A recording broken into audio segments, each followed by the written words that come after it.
across the UK, on DAB+, on YouTube, on the app, on your mobile, the home of common sense.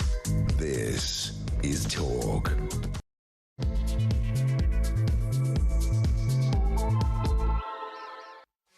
There you are. Good evening and welcome to the Political Asylum right here on Talk. I'm Kevin O'Sullivan and I will be with you all the way to 10 o'clock. Stand by for 3 thrilling hours of news, views and dynamic debate.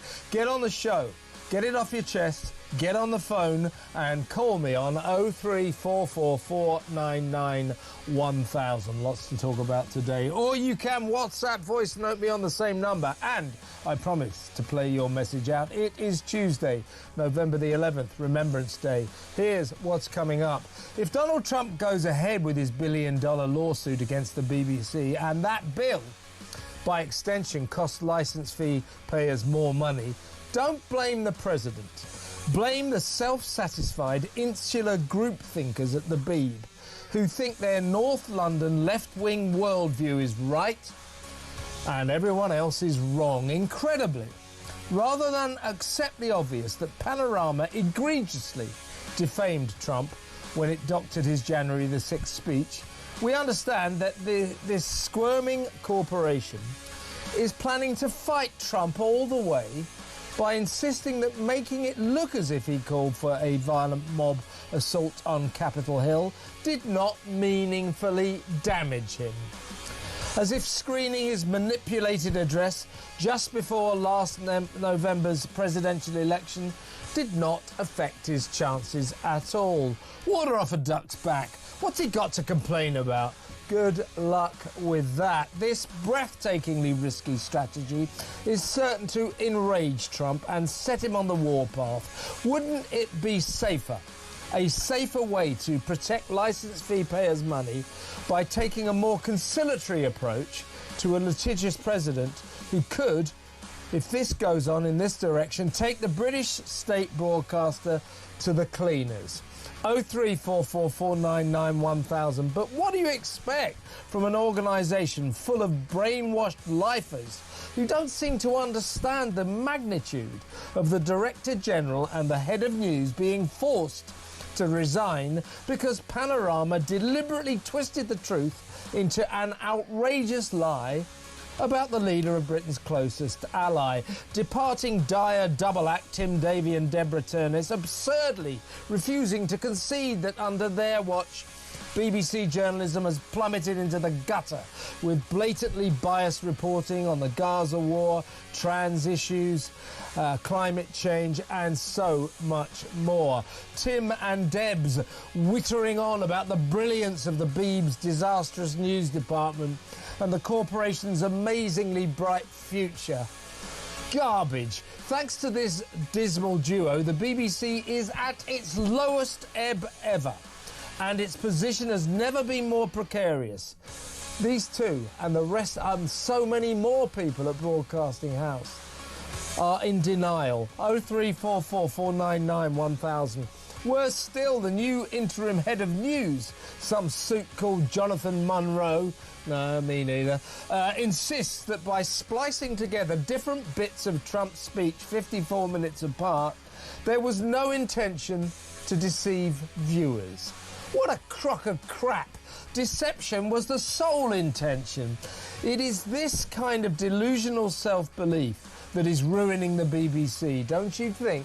03444991000. In other news, Bob Villan is playing a major gig tonight at the Forum in London's Kentish Town, right in the heart of Keir Starmer's constituency. Referencing the local area's big town, the concert poster declares, "Camden hates racism, but loves anti-Semitism." Is that the story? If Villan's grittily named frontman Pascal Robinson Foster was known for racist rants against black people, no venue would touch him with a barge pole. But since he's known for racist rants against Israelis, he seems thoroughly welcome everywhere. What is that about? 0344 499 1000. Also tonight, the crisis deepens at ITV after Good Morning Britain host Adil Ray backed Sharia law, calling Islam's medieval system a mixture of, and I quote, social justice, welfare, fairness, charity and cohesion. Really? Ray's former fellow GMB star Emma Kenny tweeted, just some light stoning, a pinch of beheading and a little touch of female subjugation. What's not to like? 0344 499 1000. Emma joins me later. Plus, as councils spend £70,000 pulling flags all over the country down and students tour Brighton climbing up lampposts to get rid of the Union Jack, I'll talk to a landlord who has been ordered by the local Lib Dem-controlled council to paint over the St George's Cross emblazoned on the front of his pub. Why? Why do so many people in this country hate patriotism? What's going on, folks? 0344 499 1000. All that and so much more. So don't go anywhere. Stick with me right here, right now on Talk, the home of free speech and common sense. Let's spend Tuesday night together.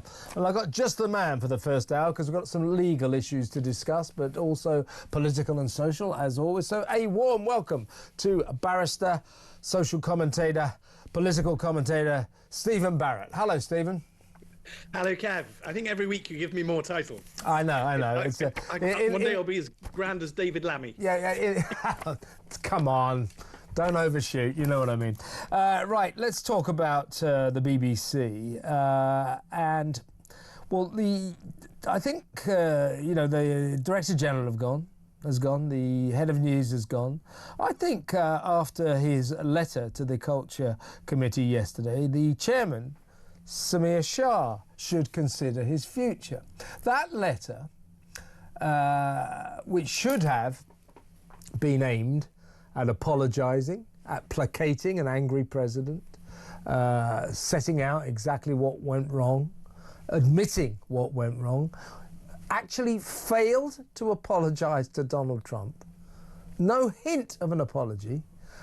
Called the deliberate splicing together of doctored tape video of Donald Trump to make it look as if he'd called for violent insurrection and told that angry Capitol Hill mob to storm Capitol Hill, chanting "fight, fight, fight." He did nothing of the sort. Samir Shah said that was an error of judgment.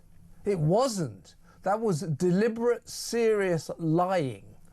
And this letter has enraged the president to the extent that he has said, you apologise to me properly by Friday or there's going to be hell to pay in terms of a $1 billion lawsuit. And I suspect he'll file that suit anyway.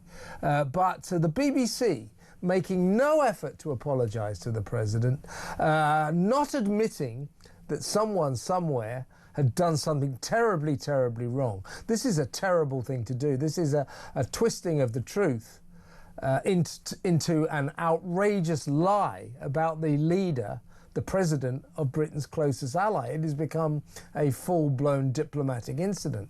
This letter by Samir Shah, the chairman, acknowledged none of that. It didn't apologise, didn't say anything was deliberately done wrong, bit of a human error of judgment there, etc., etc. I think after that letter has plunged the BBC into even more trouble than it already was in. I think Samir Shah has to consider his future. It soon may be an unholy trinity. 3 of them will have to go if the chairman has to follow the Director General and the head of news. And I think after that letter, he damn well should follow them. Well, I mean, there is law involved here, Kev, but actually a lot of this is just common sense. We have seriously offended the president of our closest ally. It doesn't matter which party that president comes from in their system. That is the president of our closest ally upon whom we strategically depend, upon whom we have strategically depended multiple times in the last 150 years. without whom we don't realistically have a future as a nation. So I think we really just need to stop and apologize to the President of the United States and formulate some sort of solution so he doesn't end up suing us. Which, by the way, and what really grates me, Kev, is that the people in charge of whether or not they fight this case will not pay for it. They won't pay a penny for the lawyers. They won't pay a penny of any money that Mr. Trump has awarded. We will pay.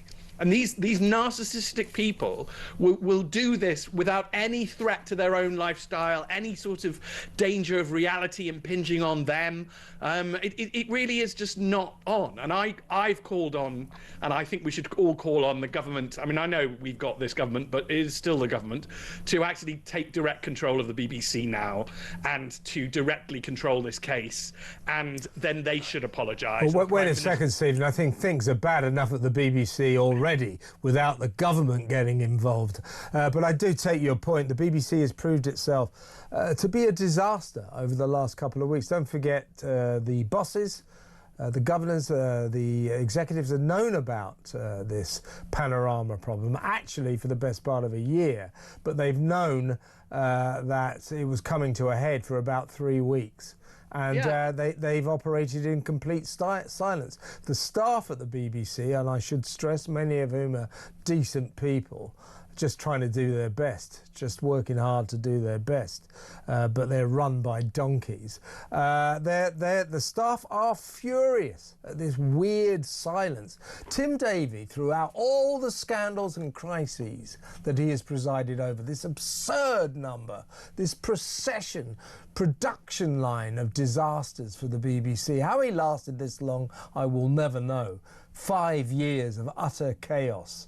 You know, let's not bother going through all of his lack of triumphs, but well, actually, let's. How did it start? Started with Gary Lineker's tweets, of course, Hugh Edwards, the paedophile newsreader, that he mishandled that crisis very, very badly. Then, of course, there was the Bob Villan at Glastonbury, the Glaser documentary, failing to mention that the teenage narrator was the son of a Hamas official.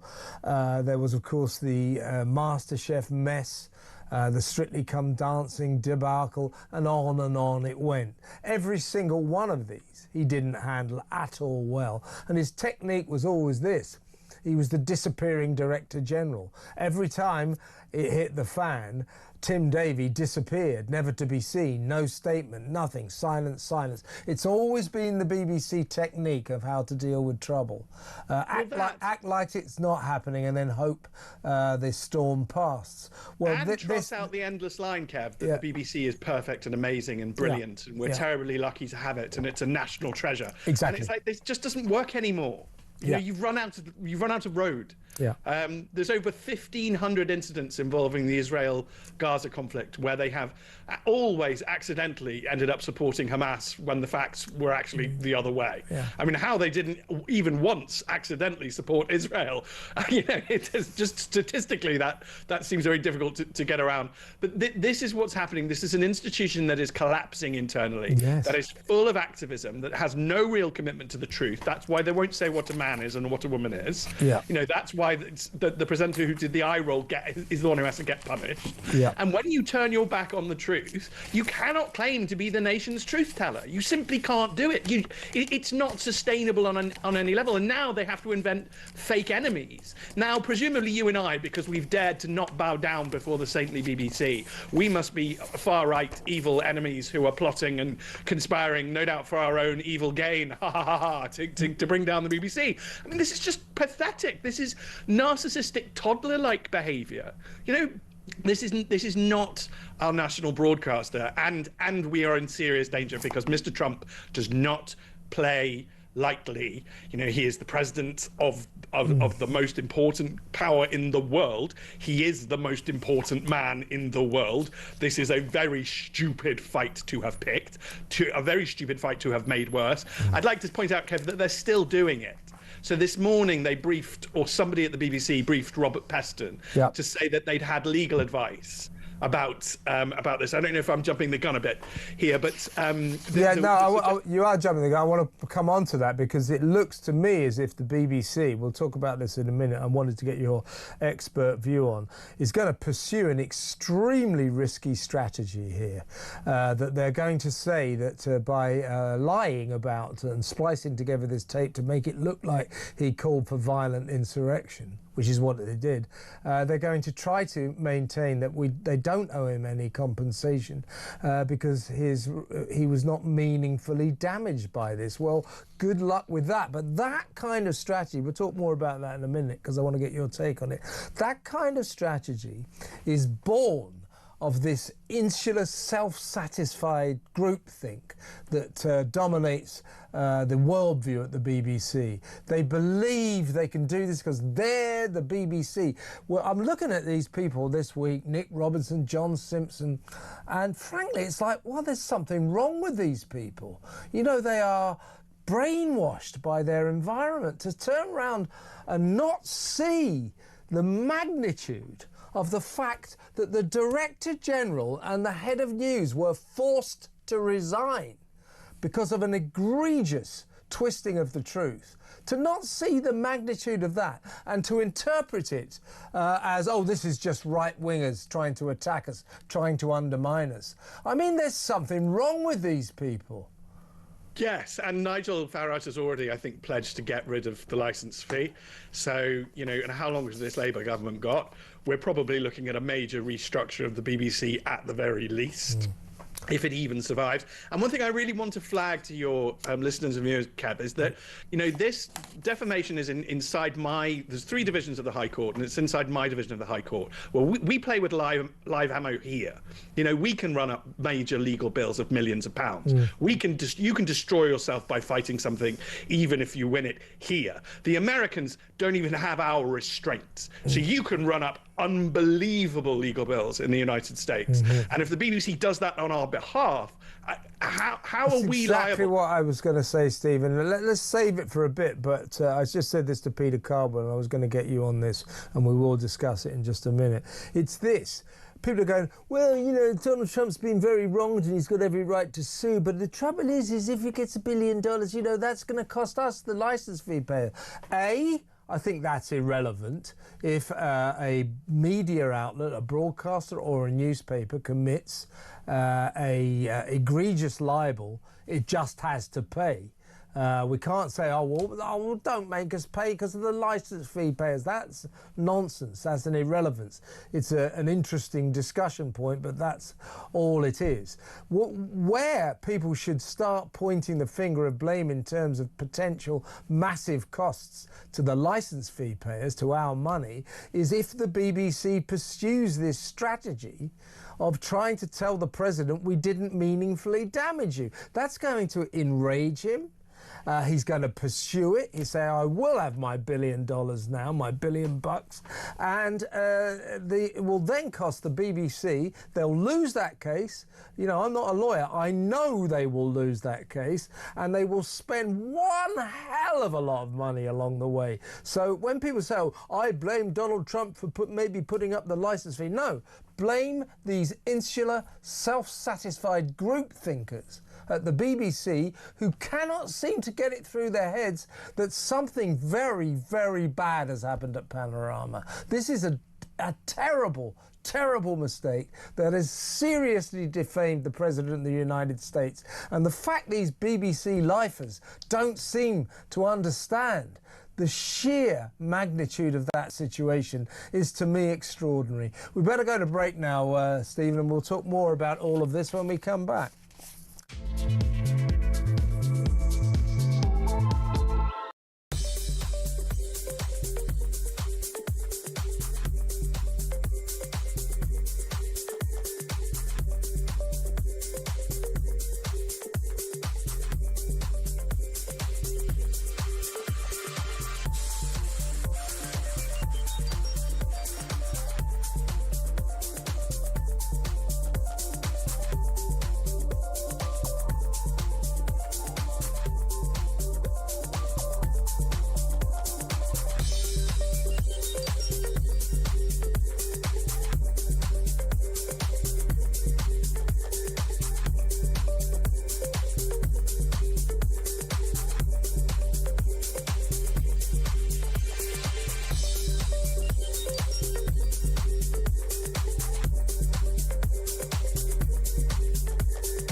In terms of your question around taxes, there are no additional tax rises needed beyond the ones that I've set out. Don't need to increase taxes. I'm not coming back with more borrowing or more taxes. I will not increase your national insurance. I will not increase your VAT, and I will not increase your income tax. We don't need to come back for more. We've done that now. We've wiped the slate clean. The economic circumstances have declined, deteriorated since a year ago. We are having to look at taxes and spending.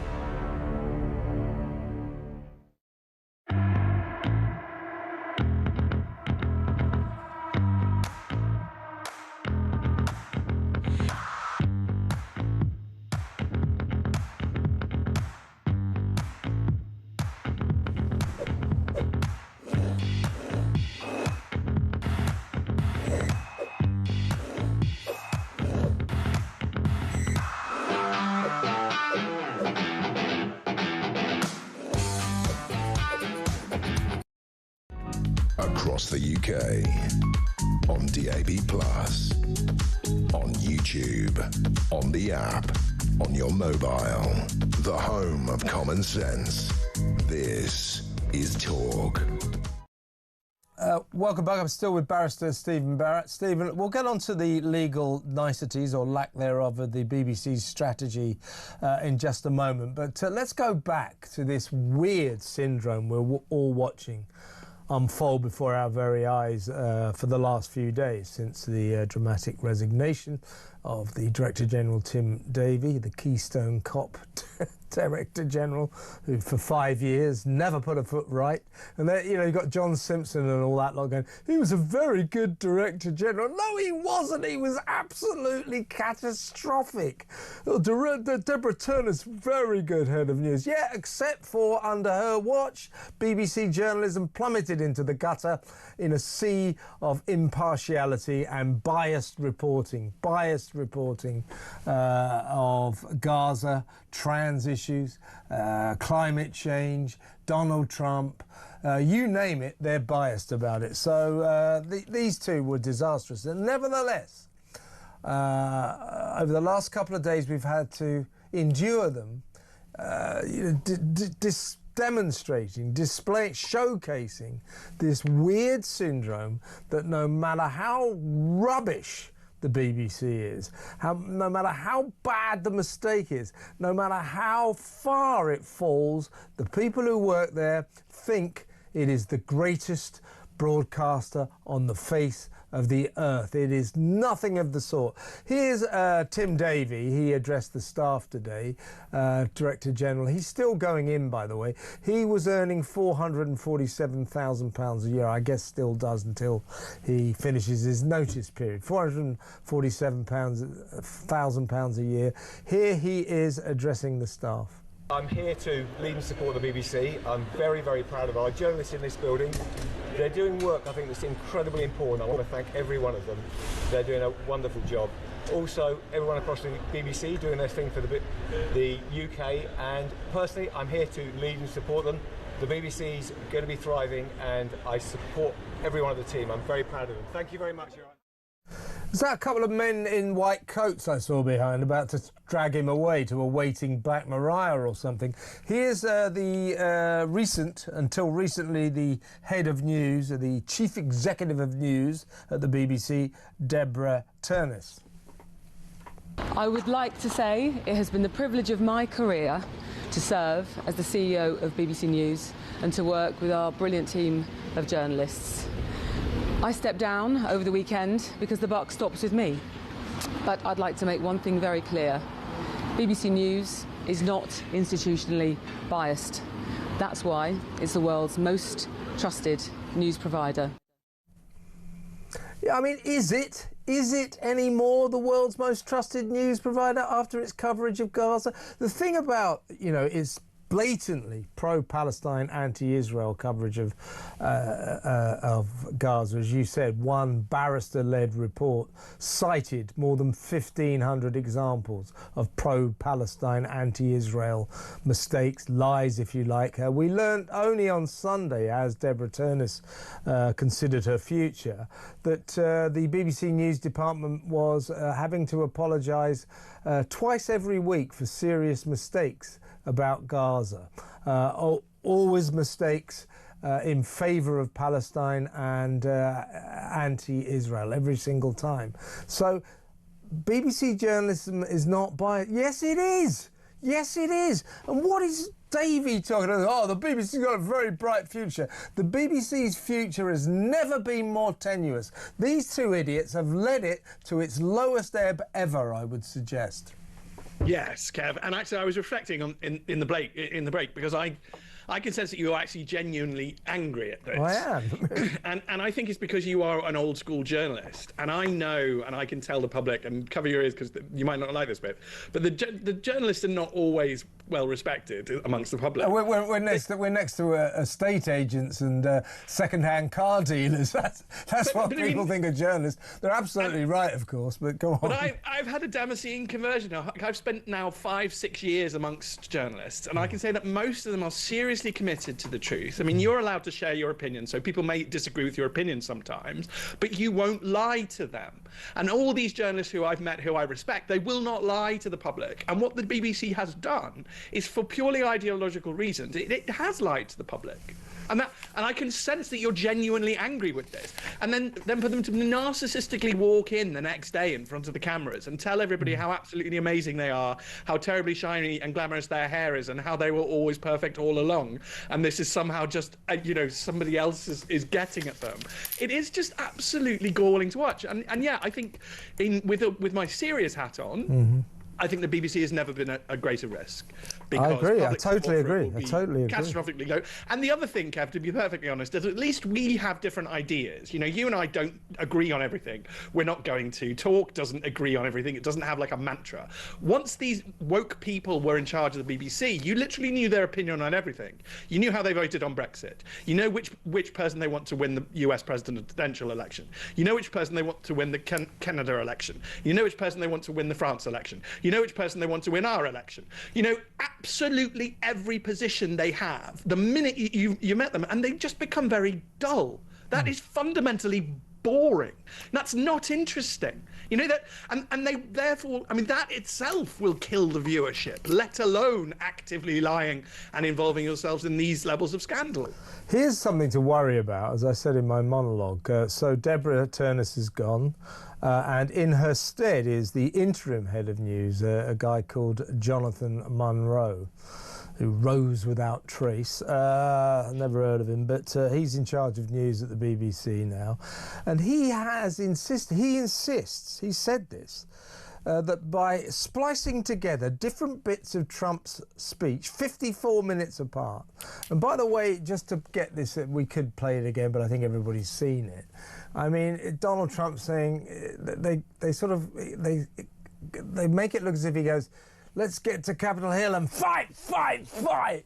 You know, in actual fact, there's a 54 minutes of speech in between that in which he says exactly the opposite. We might play that in just a second, just to remind people. Jonathan Munro says that by splicing together this speech, doctoring and manipulating this speech to make it look as if the president called for violent insurrection, get up to Capitol Hill and fight, fight, fight. He said nothing of the sort.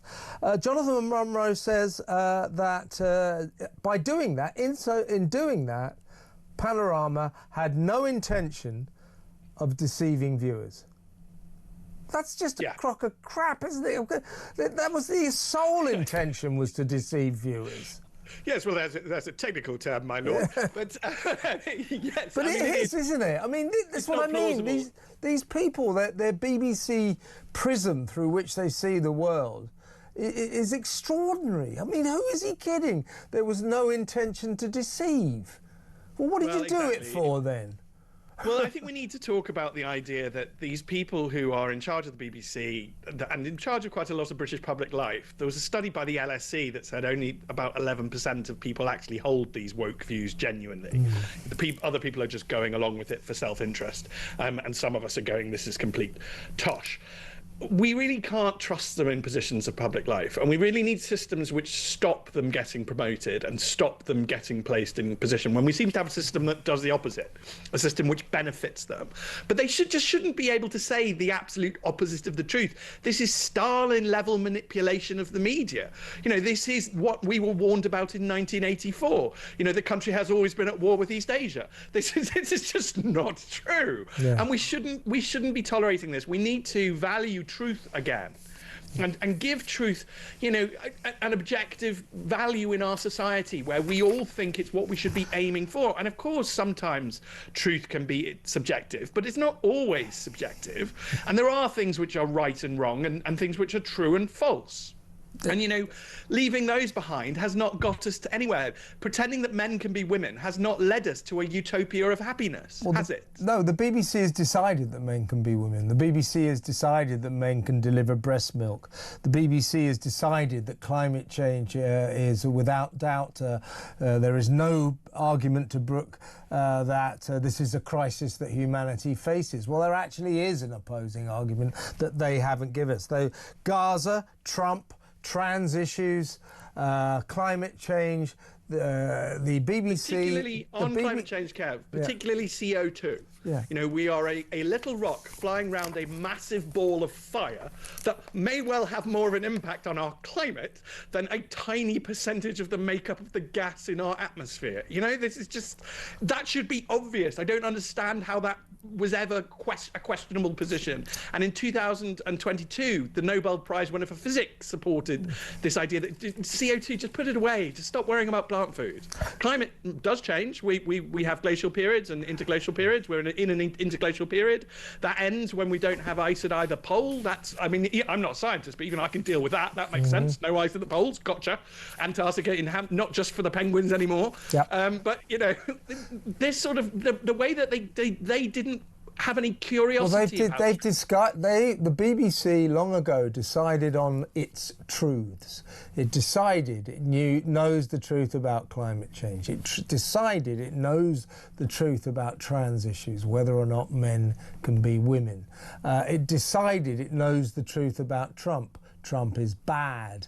It decided that it knows the truth about climate change, as I say, and all of these, and Gaza as well. It's decided it knows the truth about Gaza, Israel bad, Palestine good. So its mission, what's happened under Turness's watch, is the BBC News Department has been geared towards bolstering and projecting the truths that the elites at the BBC have decided. And that isn't journalism, and that's what's got them into big trouble. They thought it's okay to make the president look bad, it's okay to make Trump look bad, because he is bad. That's why they're going, oh, come on, it's only Trump. Only Trump. We're going to talk about that legal strategy that we mentioned, referenced earlier, Stephen, when we come back. Stick around, everyone.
across the UK, on DAB+, on YouTube, on the app, on your mobile, the home of common sense.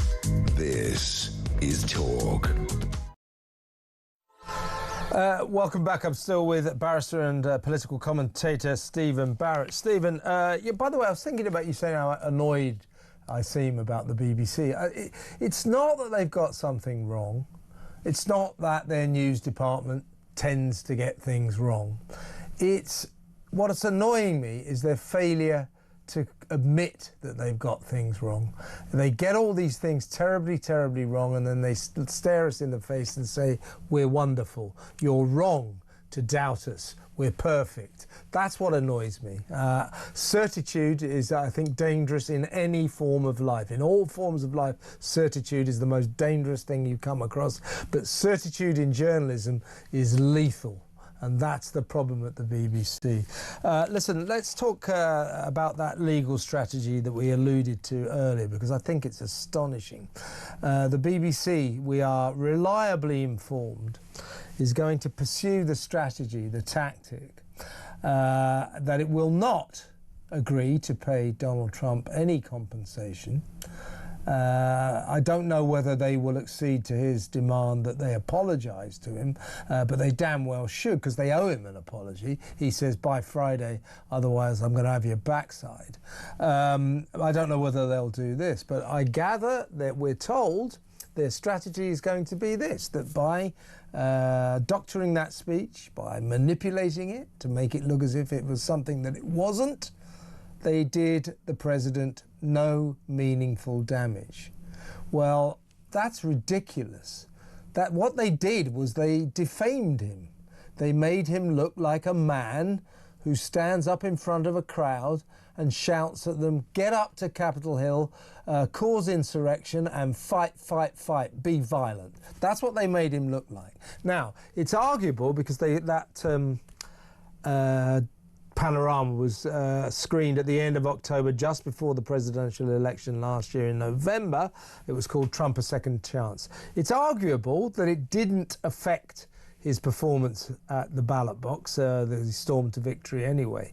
But he was libelled. I mean, I can't think of a worse libel there is. You know, he was seriously libelled. So this tactic, oh, come on. Don't be ridiculous. The reason they think they can get away with this is they think that Donald Trump is such a terrible person that it's impossible to defame him. If they carry on with this tactic, they're going to find out the opposite of that, aren't they?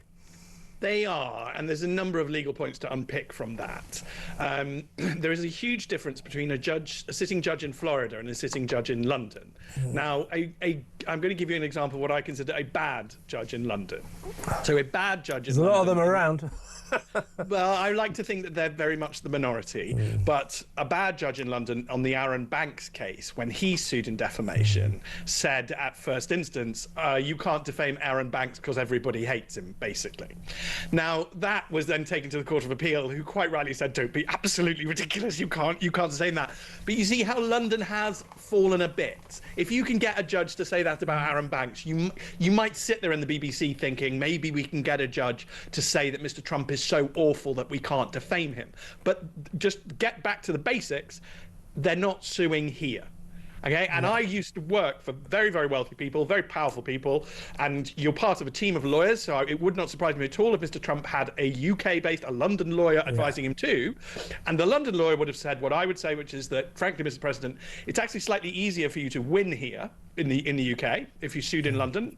We're generally seen as more favourable for claimants, and we are more favourable for claimants. It's America, because of its free speech amendment and its commitment to free speech, generally it's harder to win a defamation case over there. There's a slight, sorry to interrupt him, there's the interesting thing about the American legal system as opposed to the British legal system, and so far it looks as if he's leaning towards America, is this, that in America you can dictate the amount that you're claiming. You can say, Yes. I am suing you for $1 billion. In Britain, you cannot sue for an amount.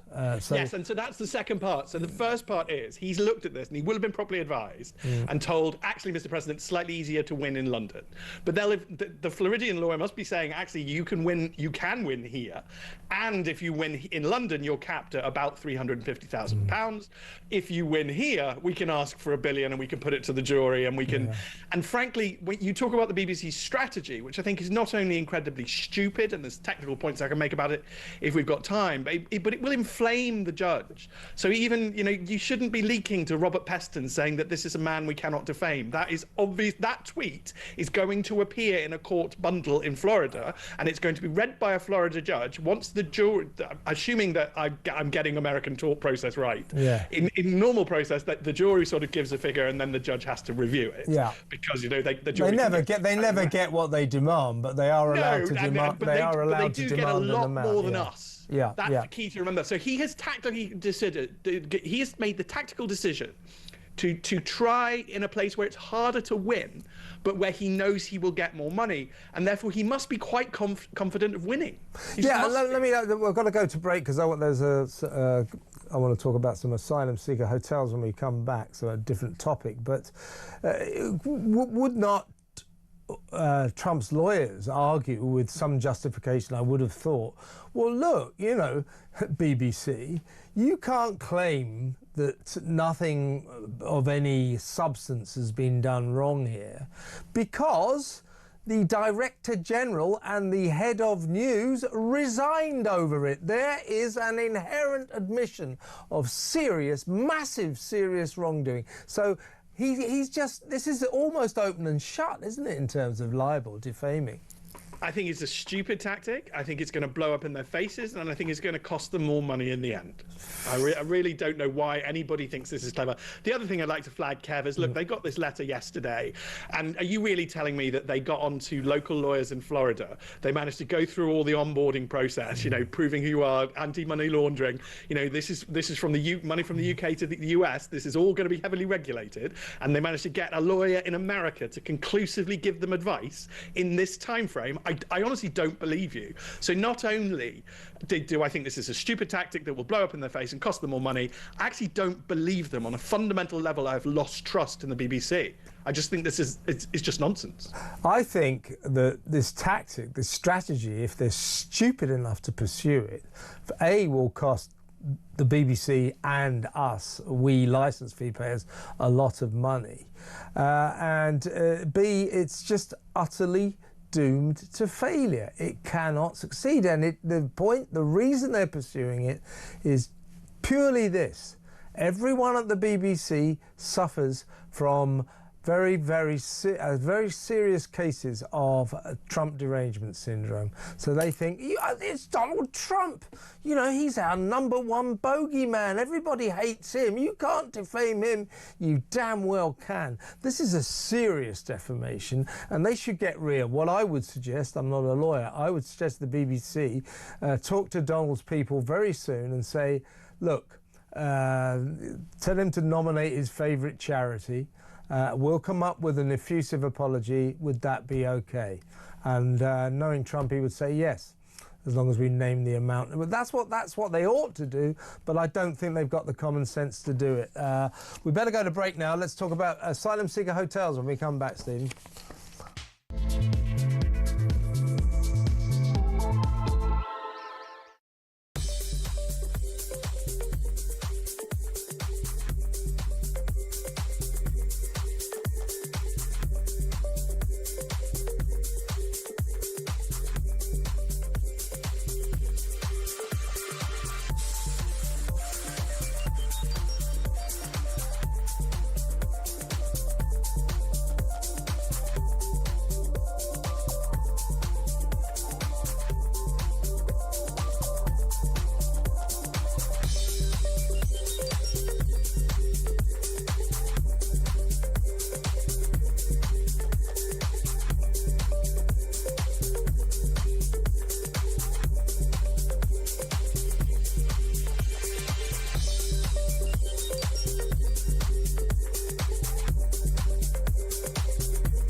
In terms of your question around taxes, there are no additional tax rises needed beyond the ones that I've set out.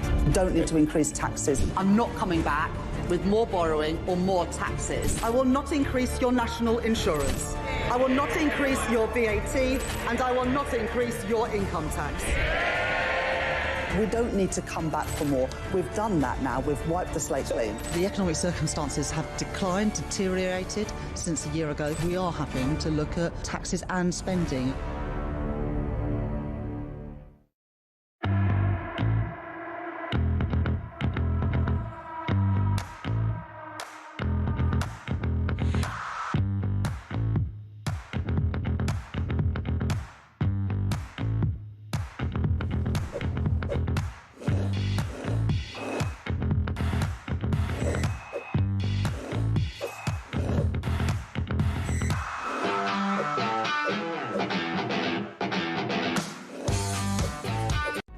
Across the UK, on DAB+, on YouTube, on the app, on your mobile, the home of common sense. This is Talk. Let's talk about asylum seekers, asylum seeker hotels and asylum seeker accommodation.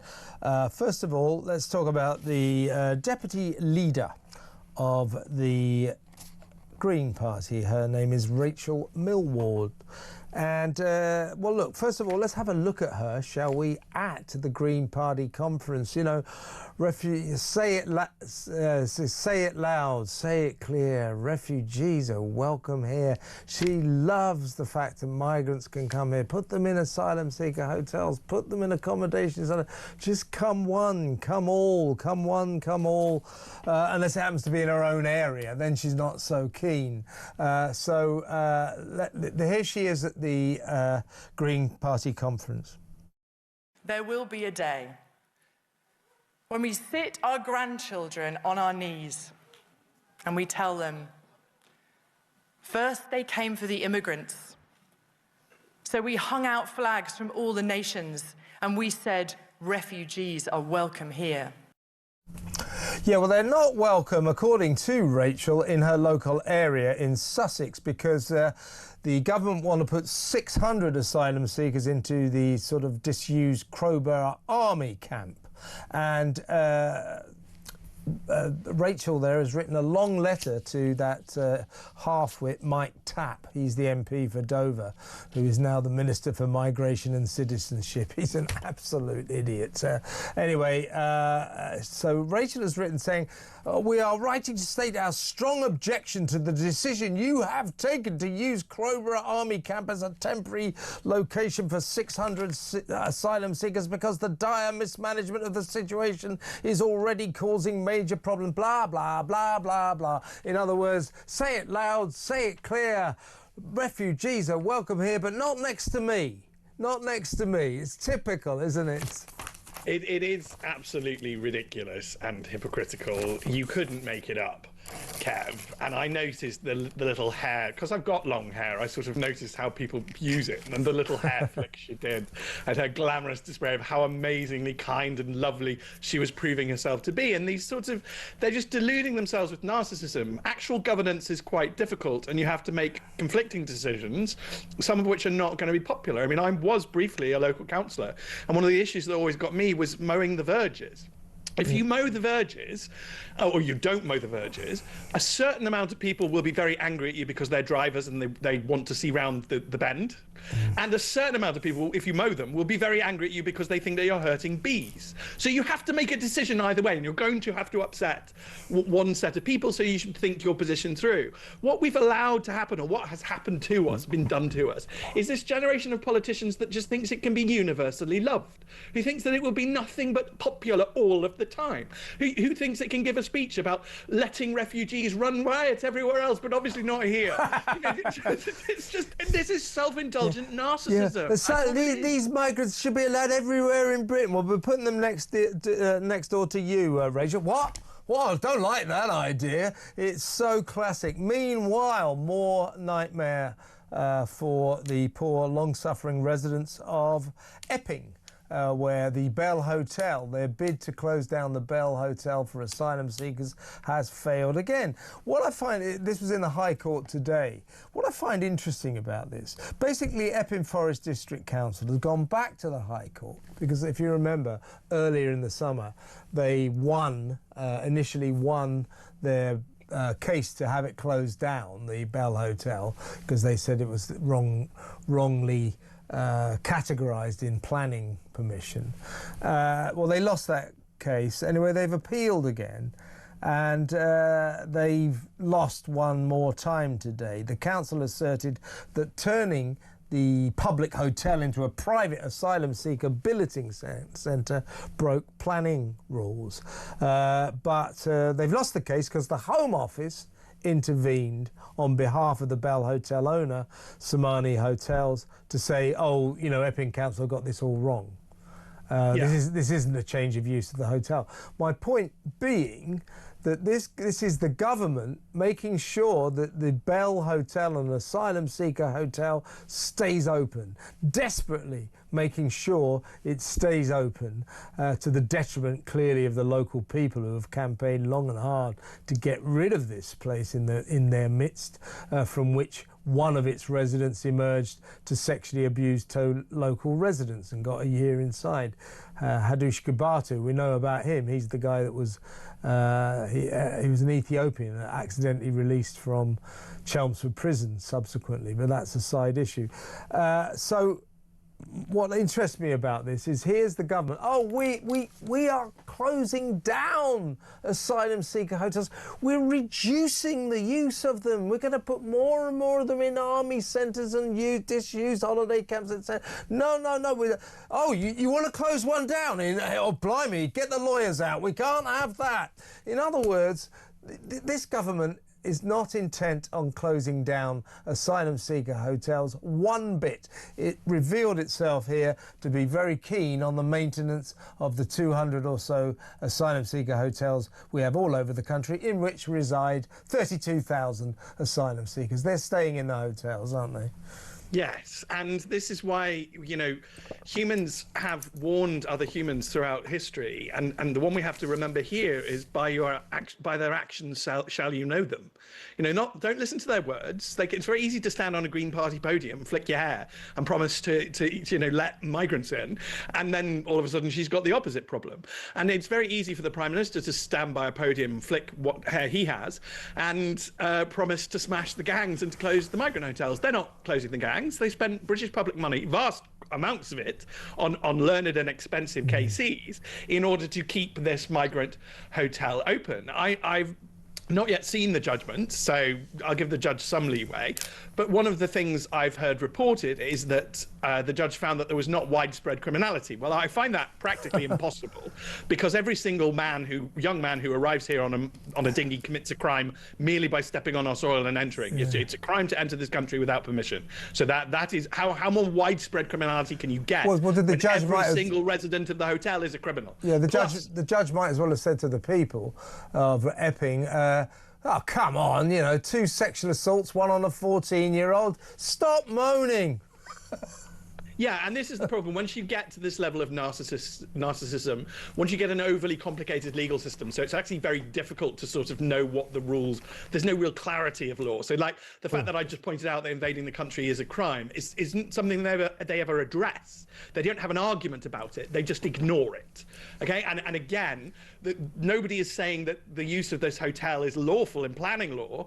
As I understand it, the judge is just saying, well, the duty to house migrants is more important. And it's like, what on earth are you doing? This is rule of law collapse. You're now deciding which law is more important than another law. Or, okay, the thing to admit is that our legal system is completely broken then. We obviously have too many laws, because if they all conflict, that doesn't work. But at the end of the day, be in no doubt, the elite are prioritising migrant men, criminal migrant men, over the safety of women and girls and other children. Meanwhile, last point about the migrant crisis, 1 in, 1 out. We learned yesterday, the second deportee sent to France came back on an illegal small boat. David Lammy has been in the House of Commons making excuses about that, saying he didn't deceive the House on all of this. What an absolute shambles shambles. I'm going to leave you on a pop fact. You know, you got long hair. When I was younger, when I was like a teenager, well, actually into my 20s, I had hair that was twice as long as yours. Twice as long. There so you yours go. wasn't a midlife crisis like mine. No, it wasn't. Stephen, great to talk to you. Stephen Barrett there. We'll be back in a second with Brendan O'Neill. You don't want to miss that. Stick around.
Across the UK, on DAB+, on YouTube, on the app, on your mobile, the home of common sense.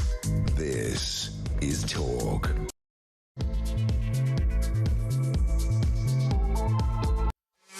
Welcome back. Well, it's all going on. So much to talk about. And for the next half an hour, who better to talk about some of these huge issues, particularly the BBC. But there are other things going on I want to discuss with him tonight. I mean, I want to ask a little later why it is that Bob Vylan, the arguably anti-Semitic rap duo, they're certainly very anti-Israel. Why it is that venues, or this guy, the lead singer, Pascal Robinson Foster, gritty name that, hails from the mean streets of Ipswich. He's always ranting. He's known for ranting against Israelis, and seems to get venues everywhere. If he was known for ranting against black people, do you think like venues like the Forum and other venues would be so ready to welcome him, to give him their stage? It's a weird kind of difference, isn't there, in that? We'll talk about that later. There's some demonstrations going on outside the Forum in North London tonight by Jewish people, Israeli supporters, against the fact that tonight, but there it is, Bob Vylan will be playing at that revered venue. Been there lots of times myself. It's a great venue. It's just a bit strange to me that Bob Vylan can walk into any venue in the country, all around the world in fact, and yet if he was, because he's known for his arguably anti-Semitic rants, anti-Israel rants, death to the IDF, and yet if he was known for anti-black rants, racist black rants against black people, I mean, none of these theatres would let him in, would they? So there's a strange syndrome there. We'll talk about that in a little while. But first, a warm welcome to the show. Always a pleasure to have him. Columnist for, wait for it, folks, The Spectator, The New York Post, and he's chief political writer at Spiked Online, Brendan O'Neill. Welcome, Brendan. Hey Kevin, how's it going? Very, very good. The BBC, you've written a piece in the Spectator today, and hasn't it been extraordinary the last few days since Sunday when Tim Davie and Deborah Turness, the head of news, were forced to resign in a massive scandal. Panorama, their flagship news documentary show, has egregiously defamed the President of the United States by splicing together his speech, by doctoring it to make it look as if he called for violent insurrection, which he did not. The BBC, everyone at the BBC, particularly people like Nick Robinson, John Simpson, and indeed Tim Davie and Deborah Turness themselves, seem to have no concept of the magnitude of this, as if it's some kind of small blip, and that basically, come on folks, you know this, we're the BBC, we don't really do anything wrong, we're still great, aren't we? Well, our journalists are not biased. Oh, come on. The current interim head of news, some guy called Jonathan Munro, he said that by doctoring this tape, by doctoring Trump's speech, I quote, there was no intention to deceive viewers. That was exactly what the intention was. This strange netherworld they live in, this self-deluded, self-satisfied, insular groupthink, I think that is what's ruining the BBC. They can't see what they've done wrong. Absolutely. I think you've nailed it.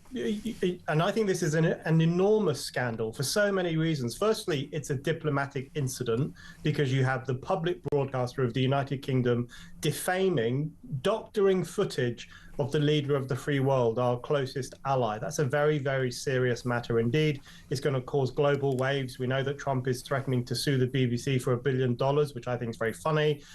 You know, this is a huge global story as well as a domestic one. But in terms of the BBC itself, you've nailed it. It really does demonstrate just how up their own backsides they've become. You know, they really do think they're a law unto themselves. They are so convinced of their saintliness and how wonderful they are and how, you know, they're the greatest truth tellers on earth, that they think they can get away with everything. They think they have complete impunity to do and say what they want. That's the culture that has been created at the BBC.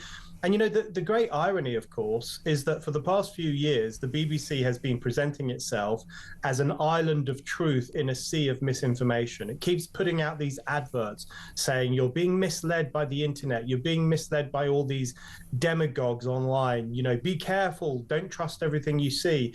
But they were pumping out their own misinformation the whole time. They were doctoring footage of President Trump. They were telling lies about trans and sex and women's rights.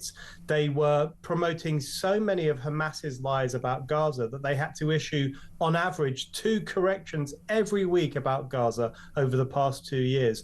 They've been lying to us, and some of us always suspected that, and now we have the hard proof. Absolutely. And it's another strange, I mean, as I say, I'm genuinely asking about the likes of Nick Robinson and John Simpson, whether or not a life spent in the BBC has affected their ability to think rationally.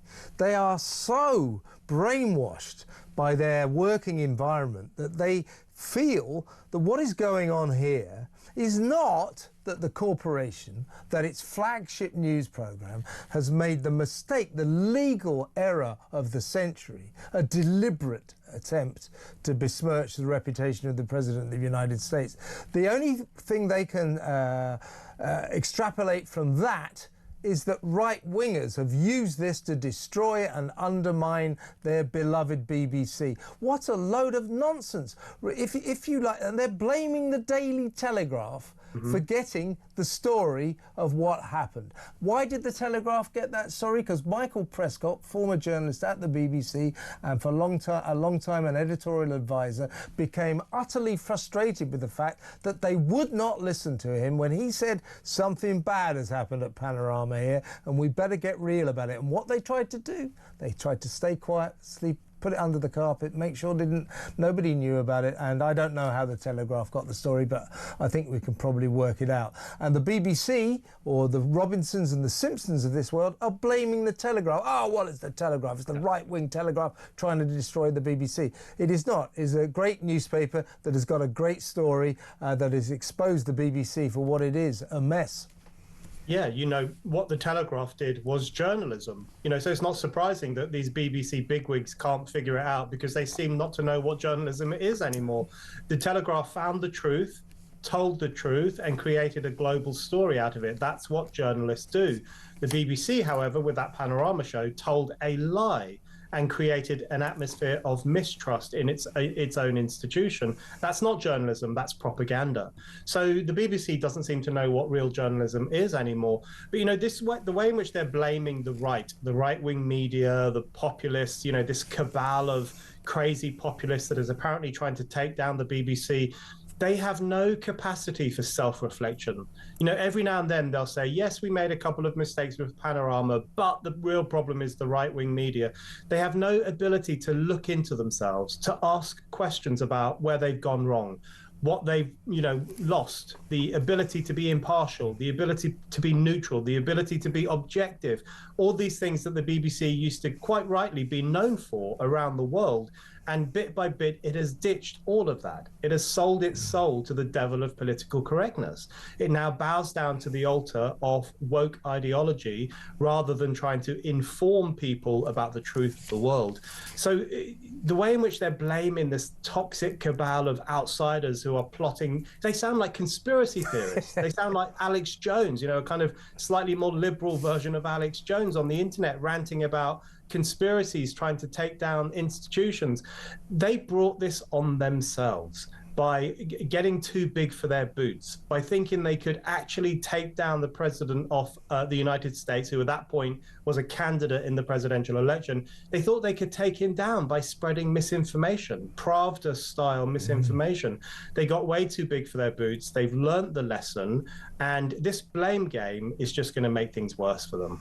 Exactly right. And Nick Robinson, in his strange diatribe at, what was it, 6:30 Monday morning, he on the Today programme, addressing the nation, I mean, he said we shouldn't really be talking about ourselves. Well, don't do it then, Nick. But he did for about 10 minutes. And he said, in their resignation speeches, both Tim Davie, the Director General, and Deborah Turnus, the head of news, failed to actually point out what it was they were supposed to have done wrong. Hey, Nick, shall I give you my phone number? I can tell you what they did wrong. We all know what they did wrong. She presided over the decline and fall of the BBC newsroom, the BBC editorial department. Frankly, its standards have plummeted into the gutter. We learned on Sunday that the BBC news department has, with monotonous regularity, have to be issuing grovelling apologies at least twice a week for serious mistakes about reporting on Gaza. In other words, always mistakes in favour of Palestine and against Israel. A barrister's report cited more than 1,500 examples of egregious misreporting in favour of Palestine against Israel, and so on and forth. She's allowed that to happen. Davey, you know, just presided. He was like calamitous. He just presided over scandal after crisis after scandal after crisis and mishandled every single one of them. The fact he lasted 5 years, how he lasted 5 years, is beyond me. So they can't see any of this. And then what have we got now? We've got all of these politicians, from Keir Starmer downward, Lisa Nandy, Ed Davey, Emily Thornberry, Chris Bryant, all of the Labour and the Lib Dem politicians lining up to tell us that the BBC is the envy of the world. It is a beacon of truth. Its editorial standards are second to none. So you've got all of these politicians from Labour and Lib Dem who actually hate the idea of business and the commercial imperative. So they just love the BBC conceptually. So here they come again, just telling us that this tarnished, frankly, currently useless broadcaster is fantastic. It's like living in Alice in Wonderland at the moment. you know, they just refuse to get to grips with how serious this crisis is. You know, the crisis facing the BBC is enormous. This is hands down the worst crisis it's ever faced, because first of all, it has that whole crisis of purpose. What is it for? If it's going to spread propagandistic lies about politicians, then it's no longer a journalistic or news outlet. It's become something else. So there's this whole crisis of mission. It's abandoned its old mission and adopted a new one that no one really wants it to do. But at the same time, there's the economic crisis, the financial crisis, the changing nature of media in the 21st century. You know, we have the subscription model now. We all subscribe to streaming services. We make choices. We say, well, I'll subscribe to Netflix and I'll subscribe to this, but I won't bother with that. Why should we be compelled by law in that kind of atmosphere to pay for the BBC? Why should we be forced to get a TV license if we want to have a television set in our houses? Otherwise, we might be arrested. It's a very antiquated system that just doesn't work in the modern era. And, you know, I'm old enough to remember when there were 3 TV channels, even before Channel 4. Me too, yeah. You know, BBC One, BBC Two, and ITV, and it made sense back then. We paid for the BBC and there were no adverts, and ITV paid for itself with its adverts. It made sense to everyone. But now I switch on my TV, there are 500 channels, you never know what to watch, you pay for some of them, you don't bother paying for the others. In that kind of atmosphere, if you have a public broadcaster which hates the public, which looks down its nose at the public, which it became the Brexit bashing corporation during the Brexit era, which promotes all this woke crap, which tells women that, you know, trans women are women and should be allowed into their spaces, which has demeaned the Jewish people of this country by constantly promoting Israelophobic lies about Israel. And at the same time as it's doing all of that, you have this huge question mark dangling over it, which is, why the hell are we paying for you? Why the hell do we not have the choice to subscribe to you or not subscribe to you? So the crisis facing the BBC is enormous, and not one politician has got a good answer for it. Exactly right. Now, in your piece in the Spectator, you cite the BBC's Holy Trinity. What has happened to BBC journalism is this, and by the way, the rest of the BBC, you know, I mean, the drama now is pretty dismal. It's given up on comedy.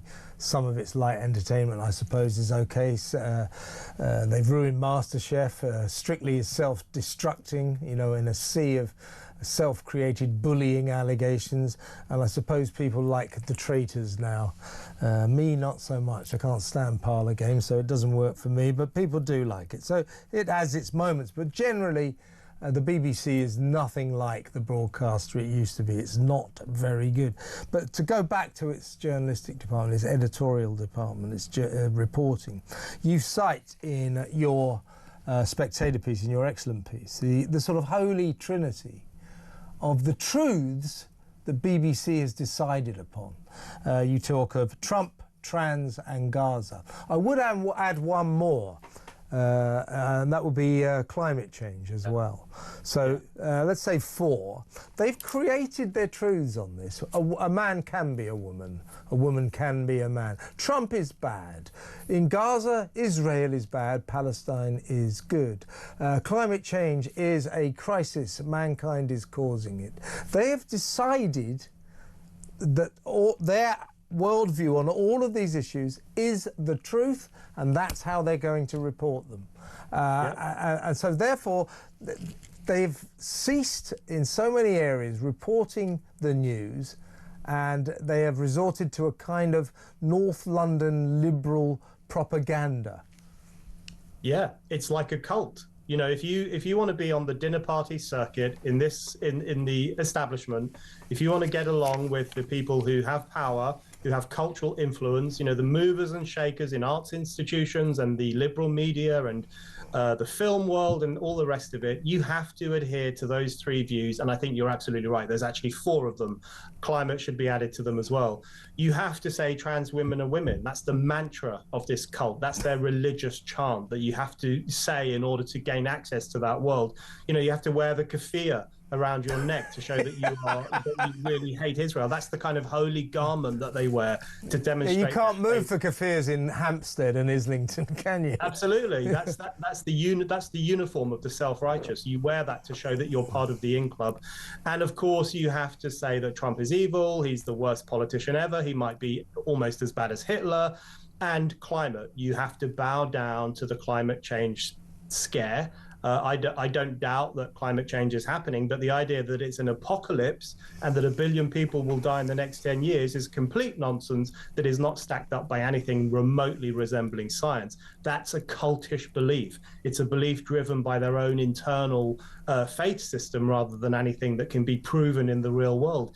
So we have this kind of bourgeois cult, this set of luxury beliefs that you have to sign up to if you want to be one of the good people. And what's happened to the BBC is that it's been sucked in by that bourgeois cult. It now sees its role as promoting those ideologies rather than informing people about what's going on in the world. And that corruption by ideology, I think, is going to be the BBC's downfall. And bearing in mind, the BBC does have these moments of introspection where it kind of realises perhaps we weren't very good on this. They did come to admit, following their atrociously biased reporting of the Brexit issue, that they were rather pro-Remain and rather too anti-Brexit. You don't say. They are currently, interestingly, reviewing their coverage of climate change, of the alleged climate crisis, because that coverage is dreadful. I mean, they've got this climate editor guy called Justin Rowlett, who's basically deranged. It's just a green fanatic, and they've also an internal report has recently conceded that just possibly the BBC does tend to be institutionally anti-Donald Trump. So there are people in the organisation who say, whoa, wait a minute. But all of those reports, all of those moments of introspection are always swiftly forgotten, and then it's back to business as usual. You know, to look on the brighter side, I think we're living through a really exciting moment right now because luxury beliefs are in trouble. Now, I don't think they're going to fall apart overnight. I don't think woke is dead, which lots of people say. I think it's a much more deeply ingrained problem that's going to take a lot of work to really get rid of it. Agreed. But luxury beliefs are in crisis. People are fighting back against them. There's a reason that Britain is called Turf Island, because we have so many TERFs, which basically means women who understand biology, women who want to stand up for their own spaces. These women have really pushed back against the cult of gender ideology, and I think that's something that BBC is going to have to answer for at some point as well. People are pushing back against the climate change stuff. 77 million people voted for Donald Trump, who, when he was a candidate, said he would dig for more oil, dig for more gas, drill, baby, drill. Said he would rip up the Paris Agreement on climate change. 77 million people voted for that. And, on so many of these issues, there is a real pushback from ordinary people. The perfect example here in the UK, of course, is the migrant crisis. We've got protests outside hotels. We've got people saying, listen, you need to get a grip on the borders or we're going to put Nigel Farage in power, which I hope people do. On all these issues, which for so long we've been told there's only one way to think, there's only one good opinion to have, and it's this opinion that the BBC is going to broadcast into your house every night of the week. All of those issues are now starting to crumble. They're now starting to quake because ordinary people who I think have far more common sense than all these suits at the BBC who live in their little citadel of ideology. Ordinary people are asking difficult questions, and I think that's one of the reasons that the BBC is going to be in trouble in the next few years. It's funny, the production room were all laughing when you said you don't believe that woke is dead, because I've been shouting about it in the office. So I went to Piers Morgan's book launch. He's just written a book called Woke is Dead, and I said, hey Piers, if woke is dead, how come I've just been covering a story on Talk that the National Trust have put into the gents' loos, every gents' loos, vegan tampon machines? And in fact, Piers has come up with a good book idea, but I'm afraid woke is not dead. But I do think we're getting somewhere. Trump brilliantly cancelled it, had a stroke with that speech in America. We haven't come that far. But I think, as you say, I think the exciting thing is we may have just begun the journey, the long journey back to a kind of common sense that the BBC has railed against for too long.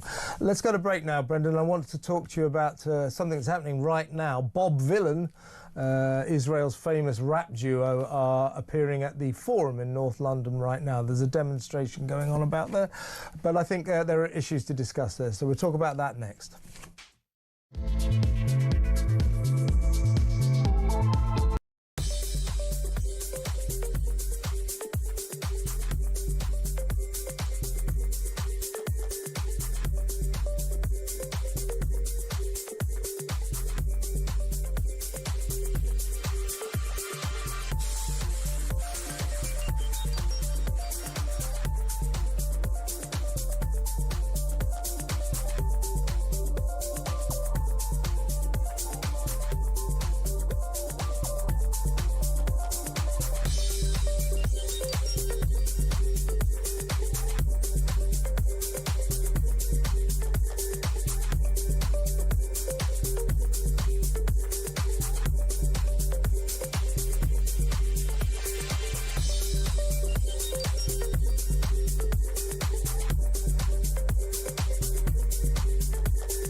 In terms of your question around taxes, there are no additional tax rises needed beyond the ones that I've set out.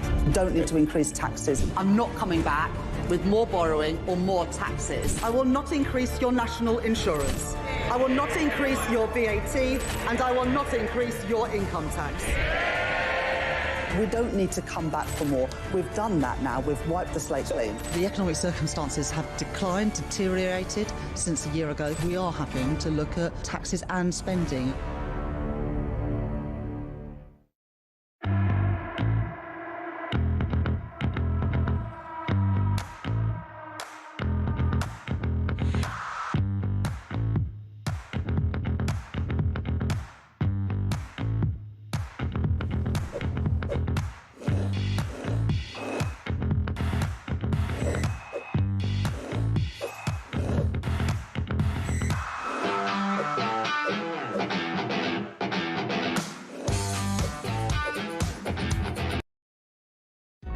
Across the UK, on DAB+, on YouTube, on the app, on your mobile, the home of common sense.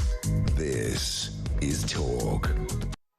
Welcome back. I'm still with Chief Political Writer at Spiked Online, Brendan O'Neill. Brendan, yeah, right now there's a demonstration going on outside the Forum, concert venue in Kentish Town in North London. Actually, it's in the heart of Keir Starmer's constituency, you might like to know. Bob Vylan, the rap duo, who of course famous for chanting death, death to the IDF and plunging the BBC into a world of trouble, is appearing there.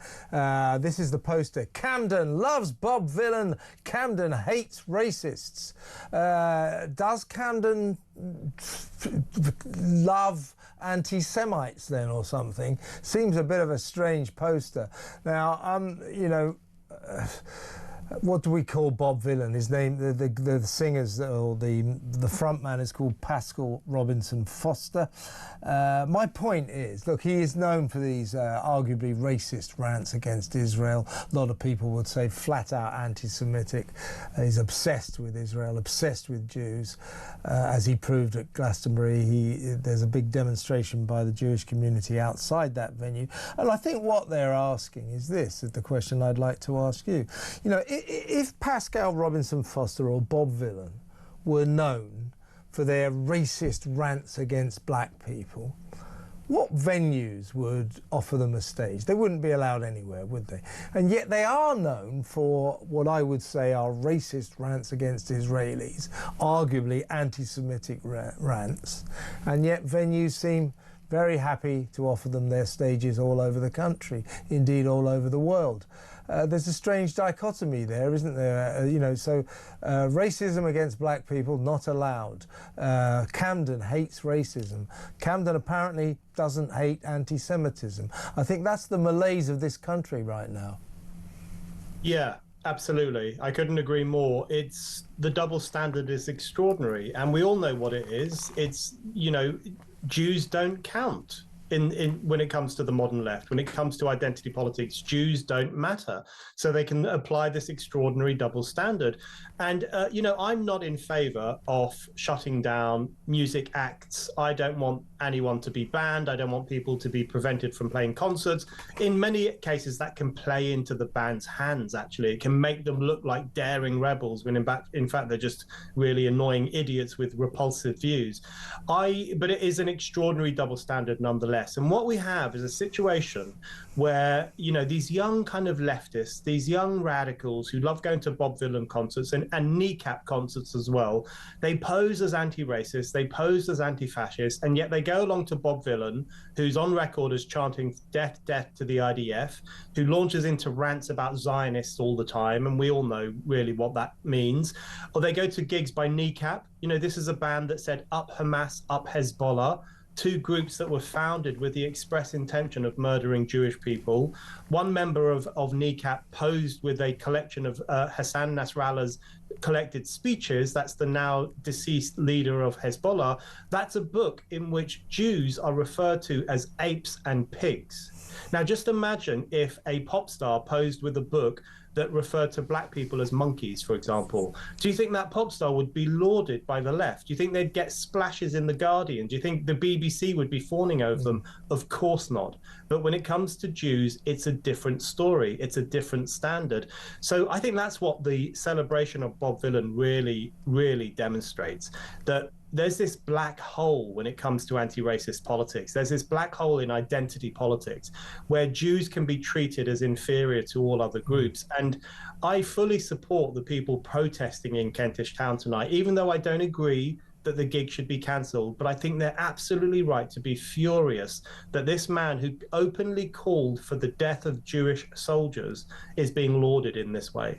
Absolutely. Sort of going off a similar theme, I suppose. It's this our problem with racism in this country, particularly in terms of the people who govern us right now, this Labour government, who seem to have a strange obsession with it, who seemed to have sort of devised this strategy, this approach to politics that all of their rivals are racists, which I think is really divisive and a really bad idea. I just want to play you this quick clip and get your thoughts on it. This is Keir Starmer on what he says, the danger of racist rhetoric returning to politics. Well, he's the one bringing it back. Have a look at this. As a brown person, I've never felt more unsafe in the country I was born in. What are you doing to politically, culturally and emotionally bring the country together? This is so important because I think the political divide now is between what I call patriotic national renewal, which is what this Labour government is doing, bringing people together, whether it's partnership working here or across the country, finding those points of connection, or, and this is what I fear, the toxic division of Reform and others on the right in politics, where they're tearing our country apart. Some of the rhetoric we're hearing, racist rhetoric, divisive rhetoric, that frankly I thought we'd dealt with decades ago is returning to politics, and it makes people feel very scared. And we have to stand up to that racism, to that division, and we have to proudly say that to be British is to be concerned for others, is to be reasonable, is to be tolerant and compassionate, and we're proud of that. I think, Brendan, that is terribly divisive, and it is not good enough. You can't turn around and accuse Reform of racist rhetoric. It's classic left-wing, isn't it? You don't agree with me, you're right-wing, therefore you're a Nazi, you're a racist. There was a recent poll last week, end of last week, that revealed that British people have never felt more divided. Well, it's down to Starmer's new tactic, the one he launched at the party conference earlier this year, a couple of months back, of accusing his opponents, specifically Reform, of being racist. I think it's irresponsible, it's not true, and it's terribly divisive. I mean, what does he think he's playing at? It's outrageous, and he is so out of touch with people's feelings, because I can tell you this, people in this country are sick and tired of being called racist. We were called racist when we voted for Brexit. If you wave the union flag, you're called racist. If you express pride in this country, you're called racist. If you criticize Meghan Markle, do you remember that? If you criticize Meghan Markle, you were racist. If you say anything about Islam, or if you say the Quran is not my favorite book, you're Islamophobic. We were constantly defamed by people in power as racist, simply because we had different views to them, simply because we were opposed to the European Union.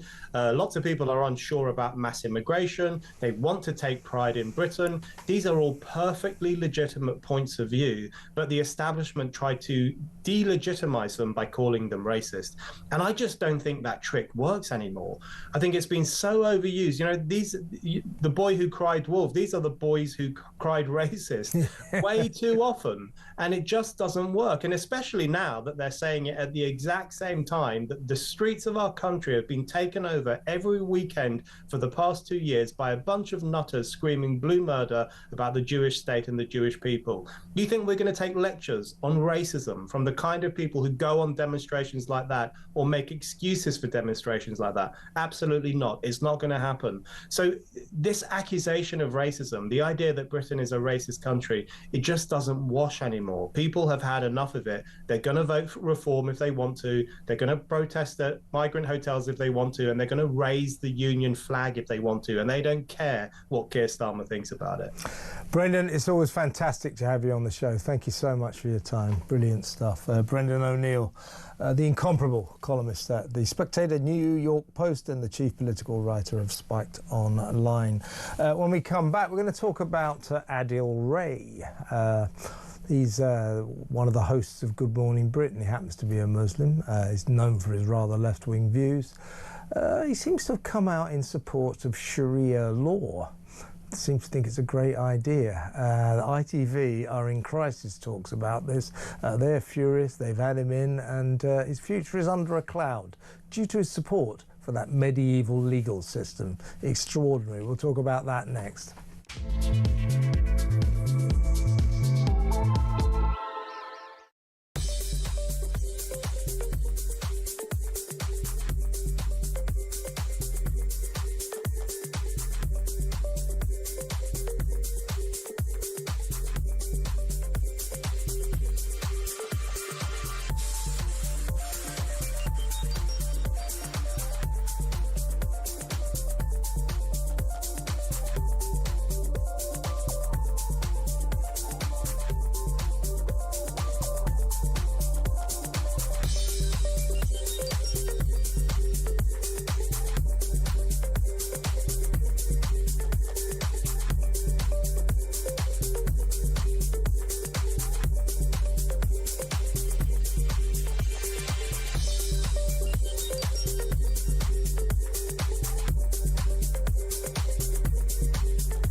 across the UK, on DAB+, on YouTube, on the app, on your mobile, the home of common sense.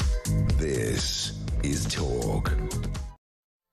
Welcome back. There have been crisis talks at ITV over the Good Morning Britain host Adil Ray after he backed Sharia law. He put this on Twitter, on social media, in response to suggestions that Zolan Mamdani, the new communist mayor, Muslim mayor of New York, may bring in Sharia law. Now, Adil Ray tweeted that it was actually a rather good sort of thing, and he was called in by bosses, and there's quite a thing going on now.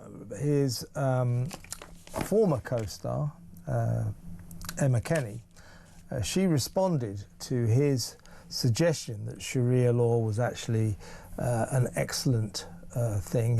What did he say?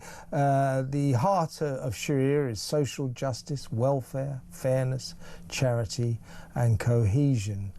Most Muslim countries operate a hybrid of Sharia and civil law and are slowly reforming and abandoning unethical practices despite the West portrayal.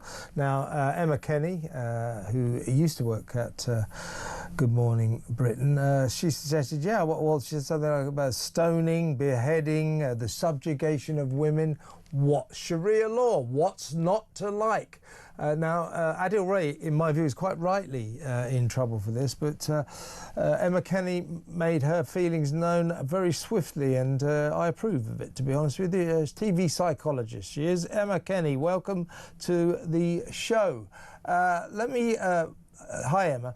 I better read out what squirming Adil Ray has now said. Oh, to clarify, I'm not actually suggesting Mamdani would implement Sharia law, but many of the issues he campaigned for are also some of the positive values of Sharia that Muslims try to live by, something many of us would agree on.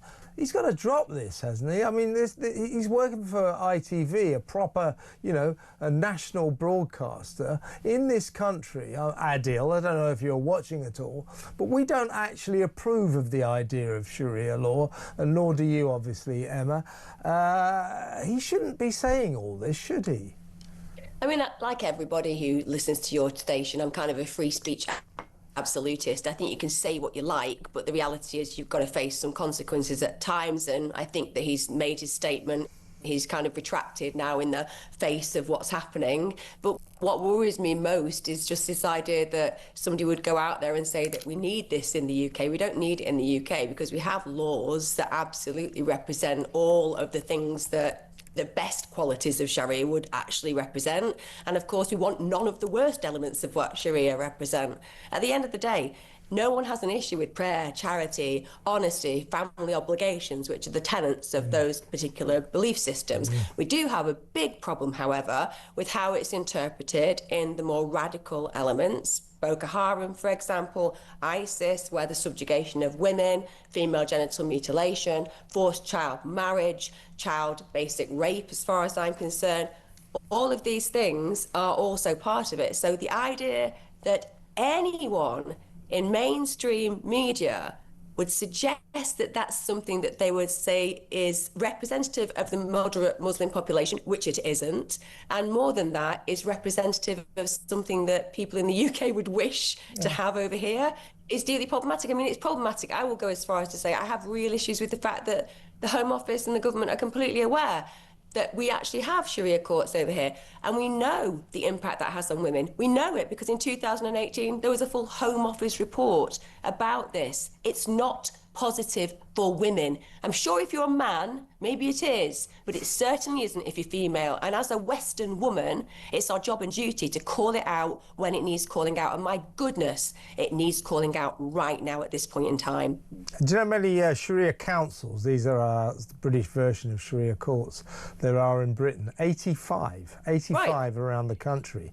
And they are deciding on sort of, domestic disputes. They decide on kind of divorces. They're findings are not legally binding, but more and more Muslims go to these courts, if you like, rather than our courts.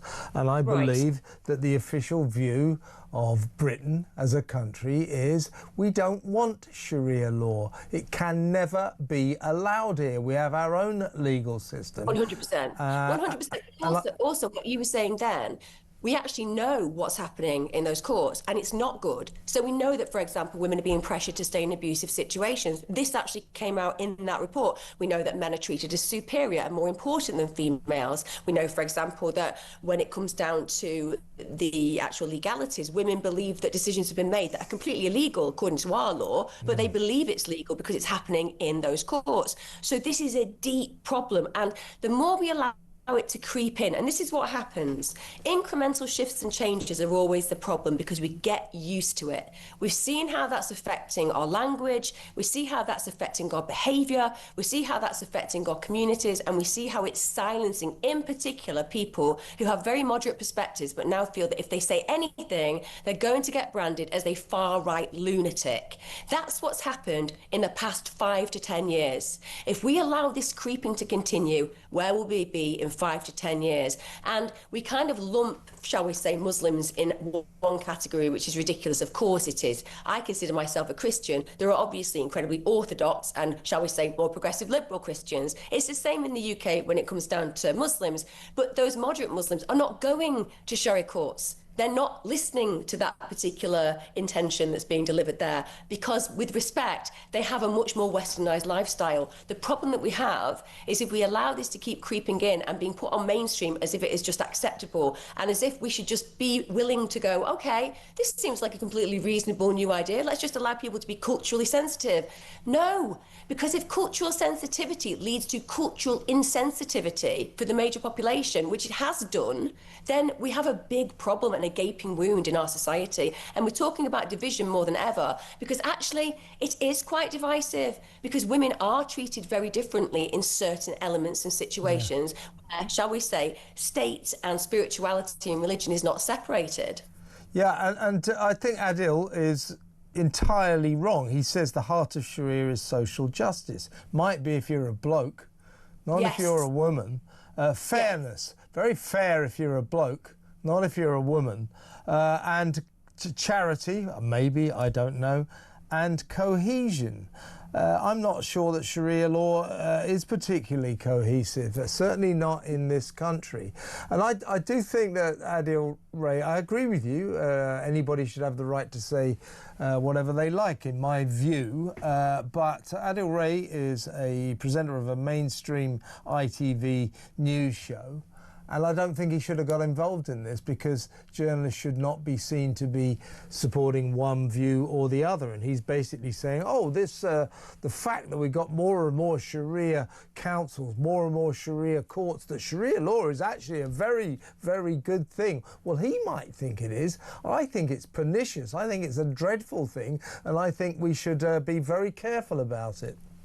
100%. I don't think that we should have any situation where, for example, there is a legitimacy of girls being forced into marriages that are completely unacceptable. We have a law in the UK that wouldn't allow that, fair enough, but that isn't how it plays out elsewhere. Also, if I'm a female, I don't think if I get sexually violated that 4 men should have to say that actually I was violated for it to be considered a fact. There are so many things I could go on about because I'm relatively obsessed around theology in general, and it's something that I've studied and something I'm still very much involved in trying to figure out and forward within my own understanding and knowledge. And I have grave misgivings about the fact that there is this incremental shift and change in our society where we're being told accept the unacceptable. We have people in the UK, imams in the UK, telling people how a woman should be properly stoned to death. I am sorry. At the moment that that kind of stuff is out there on the internet, when we have male YouTubers from that particular demographic, that particular belief system, saying that a woman can sit on stage with a whiteboard but not speak. I come from a society where the suffragettes fought for freedom and emancipated us and gave us equality, and I feel until about 2002 that was really happening. We got to a place of low racism, big acceptance, good equality levels, and I don't know what has happened, but for me, We have to say no, and we have to be unafraid to say no. We have to speak out for all of the children that are going to be born, all the girls that are going to be brought into our society, and recognise what matters most: freedom, equality, and an opportunity to be emancipated from the chains of such, shall we say, restrictive situations that can cause some grave damage. Yeah, I think the trouble with Sharia law is it sort of hails from medieval times, and it is not commensurate with modern times. It's not commensurate with modern Britain, and I don't think that on GMB Adil Ray should have gone there, which is apparently, or would explain why he has been hauled in by Good Morning Britain bosses who are said to be very, very cross with him, which is why he's backtracking a bit.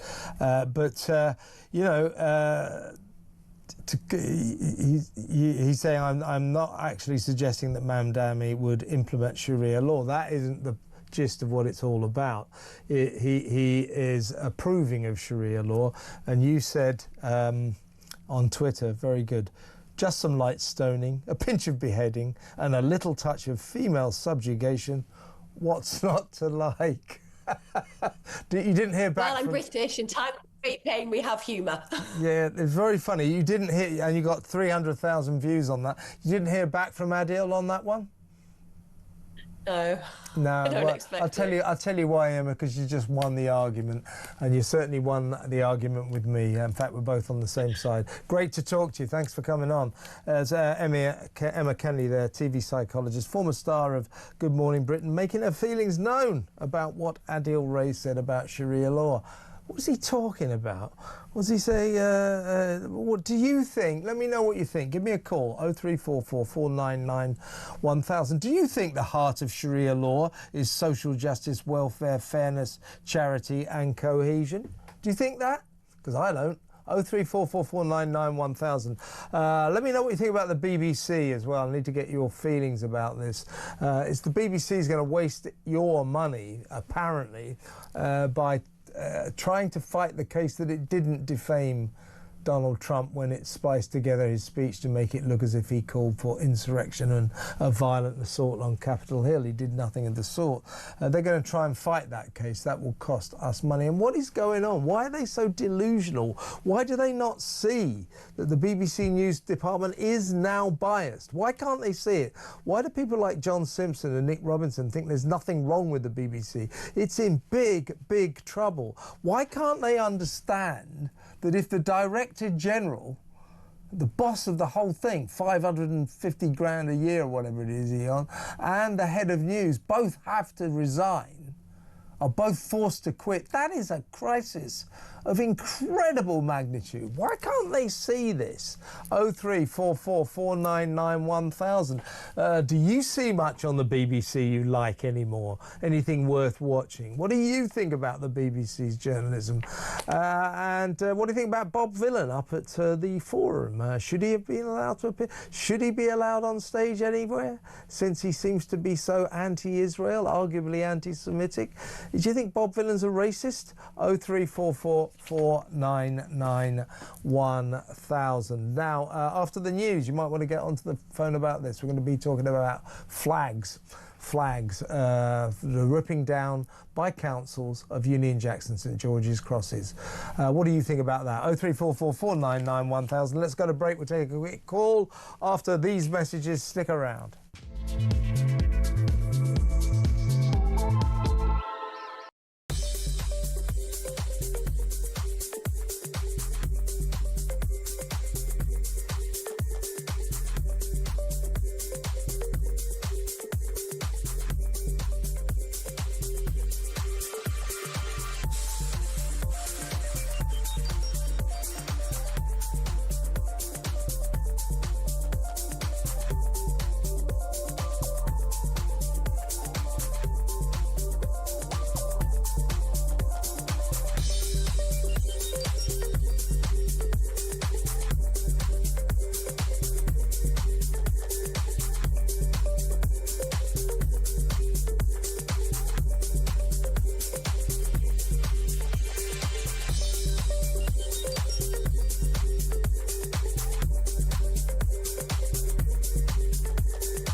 In terms of your question around taxes, there are no additional tax rises needed beyond the ones that I've set out. Don't need to increase taxes. I'm not coming back with more borrowing or more taxes. I will not increase your national insurance. I will not increase your VAT, and I will not increase your income tax. We don't need to come back for more. We've done that now. We've wiped the slate clean. The economic circumstances have declined, deteriorated since a year ago. We are having to look at taxes and spending.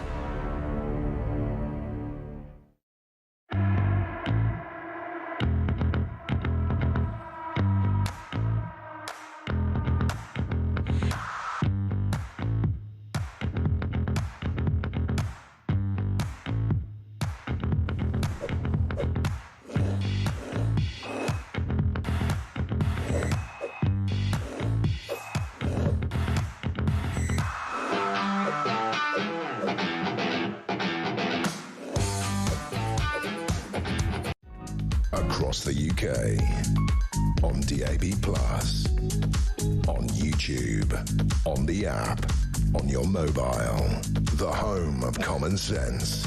This is Talk.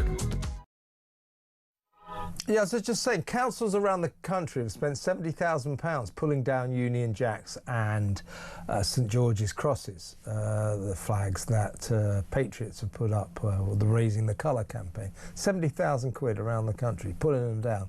We'll show you some footage in a little while of students in Brighton going around with a ladder, climbing up lampposts, deliberately pulling all these flags down. Our national flags, the English flag, the British flag. We're going to talk to a pub owner who painted a patriot, who painted the St George's Cross on the front of his pub. The local council, the Lib Dem local council, has ordered him to paint over it. Why? Why? What is going on? Let me know what you think about all this flag stuff. Why is this the only country in the world that is ashamed of its own patriotic flags? 0344 499 1000. Let's quickly, before we go to the news, talk to Scott in Essex. Hello, Scott. Hello. Another interesting night with the same old rhetoric going on again. In what respect? On the BBC. How they're the virtue pinnacle of truth and information. Yeah, right. Yeah. There's three terms we can use with the BBC at the moment. By any means necessary, for the greater good, and the ends justify the means. All said by people with not very nice agendas at heart. Well, I mean, Trump's going to sue, I think, and it'll might cost the BBC $1 billion. What do you think about that? Yeah, well, no, it won't cost the BBC a penny because it'll be the taxpayers and the British. Well, yeah, I mean, they get £3.5 billion a year from TV licence fee money, so yeah, I mean, by extension, but that doesn't mean to say they should be exonerated just because we foot the bill. I would recommend that Trump to do the greatest thing possible. Find the list of every single person who works for the propaganda program. I mean Panorama. Yeah, but what's that going to... That's not going to achieve much in it. I mean, someone somewhere... Every single one for £1 million. Yeah, but they haven't got £1 million, have they? The BBC's got billions, so he's going to sue the billions. No. Not the BBC, the people. No, but they haven't got £1 million, so what's the point of suing them? Because it will then put them out of work and it will get rid of... No. He's not going to do that. He's going to go for the big money, obviously. You never do that. You don't go for the individual, you go for the organisation. Yeah. That's what he's going to do. But if he does that, it hurts us. Well, that's the way it is. If a broadcasting corporation commits a serious libel, then it has to pay, and we will have to foot the bill. But that's the way the cookie crumbles, Scott. That's the real life. No point in going for the editor. There's no money there. He's going to go for the BBC, and he will win. Thanks for the call. Take care, Scott in Essex. There. When we come back, we're going to talk to this owner of this pub, the landlord, who's going to have to take his St George's Cross down. Flags, eh? That next. Stay tuned.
across the UK.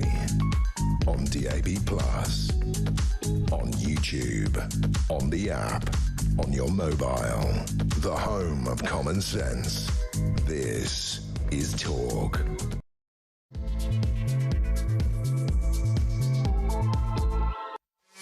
There is this narrative going on, isn't there, at the moment, that if you love the Union Jack, if you love the St George's Cross flag, you put them up on lampposts or wherever, motorway bridges, this Raising the Colour campaign, you're racist, you're a Neanderthal, you're far right. Why? Why is it? Well, what's wrong with loving your flag of your country, be it the Union Jack or the St George's Cross? It's really out of control. We're going to talk in just a second to a landlord of a pub who had the St George's Cross on the front of his pub, and he's been ordered by the local council to take it down for reasons that escape me. I can't see why he has to do this. Before we do this, let's have a snapshot of life in Brighton. Have a look at this. What are you doing? Why'd you pull that flag down? Don't worry about it. Why are you putting down flags of the country? Of our country? Put them up. English people put them up. Why do you think English people put them up? Because it's England, maybe? This is ridiculous. Look at you all covering your faces in embarrassment. If you don't want to live here, then don't live here. Why are you taking down flags of our own country? It's absolutely crazy. You're all covering your faces because you should be embarrassed. You should be embarrassed. Look at what you're doing. Are you serious? I'm deadly serious. I am very aware of what's happening. Then you're just like... This is wrong. This is wrong. What have you got those masks on for? If you're going to do it, have the courage of your convictions. They're going around ladder. This is students in Brighton. They're going around Brighton. Ladders, you know, there's a real massive effort into bringing down Union Jacks and St George's Crosses. What on earth is going on? That guy admonishing them, I'm absolutely with him all the way. What is wrong with all that? Why are you making them? Why pull them down? Councils around the country, we learned at the weekend in a story, have spent £70,000 going around their boroughs and constituencies pulling down all these flags that the Raising the Colours people have put up. I recently, not so long ago, I suppose a while ago now, but I went to Cornwall on a holiday, a vacation, and that was at the height of the Raising the Colours campaign, and the flags were everywhere on every bridge, and it was kind of great. It was fantastic. I still like to see them. You know, don't pull them down. Leave them up there. These are our flags. I don't know what's going on. Now, here's a guy who's suffered from this syndrome. He is the landlord of a pub in Pewsley in Wiltshire called the Moonrakers Inn. Well, a warm welcome to pub landlord, owner of the pub, Jerry Kunkler. Welcome, Jerry. Well, hello there. How you doing? Everything okay? I'm okay. Now, you got on the front of your pub. I'm not sure if it's still there. I hope we'll have a look. But you've got a great big painted St George's Cross, right? As I understand it, the local council, the Lib Dem controlled council, have told you to take this down or to paint over it. What is their reason for this? Well, right, so this pub's been here for many years, a 16th century building, listed building grade 2. It's a white fronted pub, and in 2016 for the Euros, we decided to put it up for George Cross to support the Percy English team, but I'm an English sport supporting pub, supporting all sports, not only just football, rugby, any sports that are going, and it's been there since then, apart from the break during the pandemic where it was painted over properly, done up and went back up again in 2022 for the Qatar World Cup. So, sorry, Jerry, how long has it been up altogether then? When did you, apart from the pandemic, when did you first put it up? 2016, so I've been up 9 years, gross in 7 years in gross. And that now you're being told to take it down by the local council. What is their reason for this? Well, listed building grade 2s have certain factual colours on them, so there's colours that are allowable and not allowable, and apparently red's not allowable. So a member of the public allegedly made a complaint accusing it being of a National Front pub. It's not, it's a locals pub, and so I received an email from enforcement at Wiltshire Council to say that I had 14 days to respond. Had I not responded, I would to paint over it. So I'm going a different way to that. So what have you done? You just refused to comply with that? You've left it up there? I've been to see my local architects just down the road, who are Michael Fowler's, and we're going to put in for listed building consent, and then we're going to put in for an application to leave it there. So it's we're hoping to see it in just a second. So it's still there. There it is. So it's still there as we speak, and you're fighting this. What is wrong with that, Jerry? I think it looks great. What is wrong with it? Sorry, what is the reason again? A listed building grade 2 has certain regulations on things of what you can and can't, certain colours in conservation areas of areas of outstanding natural beauty. Pewsey is one of those, but why haven't they come forward in the last, since from 2016 onwards before? This has become a little bit political now around here, because just to confess to you that I'm also the Wiltshire councillor for this ward, Pewsey, and have been, and I'm the longest serving Wiltshire councillor in the county of 30 years. Did this become, I know that, am I right that your pub, or that lovely fascia of your pub with the George Cross, did that feature in a Reform video or something? Am I right there?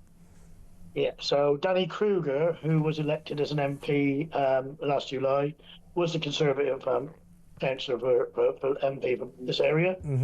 He crossed the floor probably 3 months ago now to Reform. Yeah.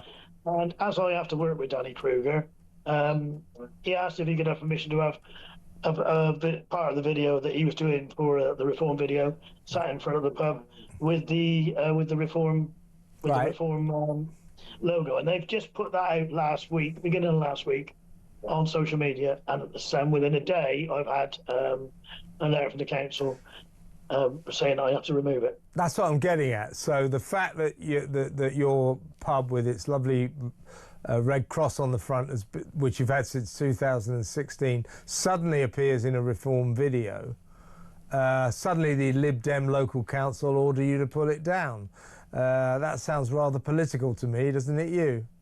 Well, it smells a little bit, because obviously we've been in control, Conservatives have been in control right from 2009 to this year. Is a no overall control council. There's 43 Lib Dems, 37 Conservatives, 10 Reform, and 6 Independent. So they've lost a number of votes in the last election and in the last full council. So I think it has become a little bit political, because I think they're a little bit naive, the cabinet. They don't really know what they're doing yet. They've got a lot to learn. Okay, are you a Conservative councillor, Jerry? Yeah, I am a Conservative councillor. I have been since 2009. I'm a moderate, though, because I work with the people. So Sure. So I mean, what I'm saying is, you did it as a favour to Danny Kruger that allowed him to use it in his video.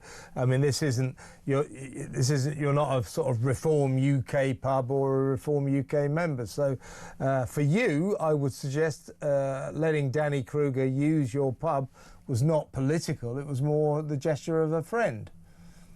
Well, look, as I'm the unitary councillor for this area and Danny's the MP, I still need, and he's in my constituency, I still need to work with Danny on issues that I can't deal with. So these sort of things, and I mean, I say I've got a good relationship with Danny. I helped him canvass last year. I'm disappointed he crossed to the Reform Party, but there you go.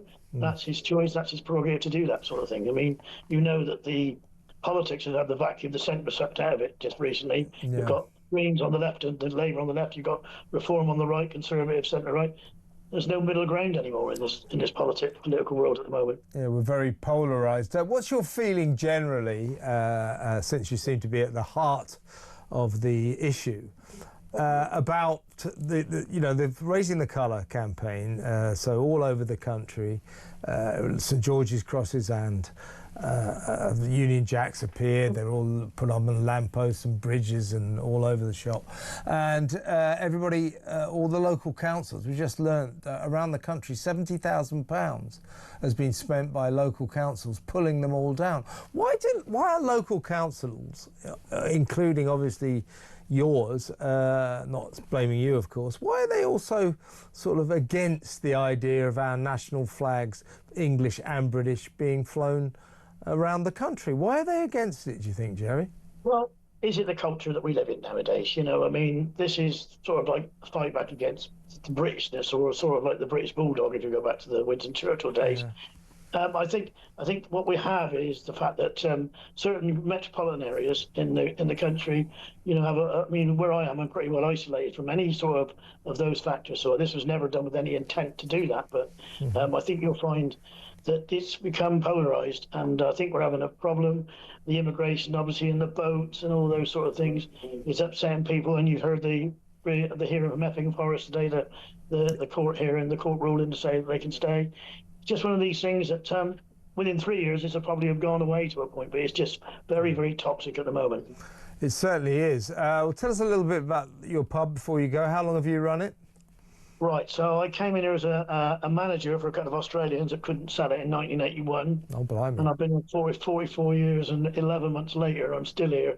I bought it, it's freehold, and it's a sports bar, pure primarily sports, entertainment, and I'm all inclusive. Everyone's welcome. Although I'm a fully fledged England supporter, this is an England supporters pub, but we do have banter when it comes to Six Nations with our other countries. Excellent. And your regulars, your locals, what do they think of the fact that they must be quite fond of your red cross? It's very distinctive. I think it's rather nice, actually. I genuinely think that. It looks nice. What do your regulars think of the idea that the council wants you to paint over it? Well, I've had a lot of support, to be fair. I mean, I've noticed on the notice board, the Facebook pages and that have been very, very supportive. This is the odd negative one, but I think a lot of them think it's a waste of taxpayers' money at the end of the day, making me have to go through that process. Because if I do the process and put in the application, there is time consumed and money. It may have to go to committee, so and there'll be another cost to it there. I just think it is a waste of time. They could have done it in a different way, and if they were alert enough, they'd have spotted it years ago. Exactly right. Last question to you, really. Why do you think, as a long-term citizen of this country, long-term pub landlord, centre of the community and all that, why do you think this country seems to have sort of turned patriotism into a dirty word? We're the only country in the world that seems to have an aversion to our own flags. Why do you think that's happening, Jerry? Well, like I just say, we're becoming very much polarised in this country. I mean, the immigration thing and it's getting blown out of proportion, I think. I mean, you've got to take Donald Trump in America. I'm not a big fan of his, to be honest. I won't make any bones. What he's been doing on the borders down in the south of the country, it's happening Europe-wise as well. It's just the way the world has gone, and I mean, I just think at some point it's got to be changed, and we've got to get back to a more even kill. Yeah, absolutely. Well, Jerry, best of luck with your campaign to keep your lovely Red Cross up there, your St George's flag cross, and very good to talk to you. We'll keep in touch and find out how you get on with that campaign. Jerry Kunkler there, the owner of the Moonrakers Inn in Pewsley in Wiltshire. Danny Kruger's constituency, I've just learned, regular on this show, of course. What do you think of it? I mean, you saw that pub. It's nice, isn't it? The St George's Cross, if you like, on the front of the pub. Been there since 2016. He lends it to Danny Kruger, because he wants to make some video for Reform UK. Then the local Lib Dem controlled council find out, and they tell him after, 9 years, take it down, paint over it. He's not going to do it. I'm with him, aren't you? Let me know what you think about that. I mean, that is a snapshot of our times, isn't it? 0344 499 1000. Get your calls in. You know what we're talking about, the BBC. We're talking about Bob Villan. Why is that guy playing at the Forum tonight? Why is his form of anti-Semitism legitimised? Why is it allowed? 0344 499 1000. Also, Adil Ray and Sharia law. Adil Ray, the GMB, the Good Morning Britain host, presenter, seems to think Sharia law is fabulous. Social justice, charity, all that kind of stuff. I don't think it's that, do you? What do you think? Do you worry about Sharia law? There are 85 Sharia councils around the country. These are, in effect, Sharia courts where they decide on divorces, territorial, neighbourly disputes, that kind of stuff. They do make judgments that the Muslim attendees live by, abide by. Are you worried about that? Are you worried about that? As Emma Kenny was saying, the trouble with Sharia law is very, very fair as long as you're a bloke. It's full of social justice as long as you're a bloke. Not very good if you're a woman, because you know, women tend to take second place when it comes to Islam, so subjugated under men, as Emma Kenny pointed out. Let me know what you think. 0344 499 1000. Taking your calls. When we come back, I'll read some of your WhatsApp voice notes and your messages, so stick around.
In terms of your question around taxes, there are no additional tax rises needed beyond the ones that I've set out. We don't need to increase taxes. I'm not coming back with more borrowing or more taxes. I will not increase your national insurance. I will not increase your VAT, and I will not increase your income tax. We don't need to come back for more. We've done that now. We've wiped the slate clean. The economic circumstances have declined, deteriorated since a year ago. We are having to look at taxes and spending.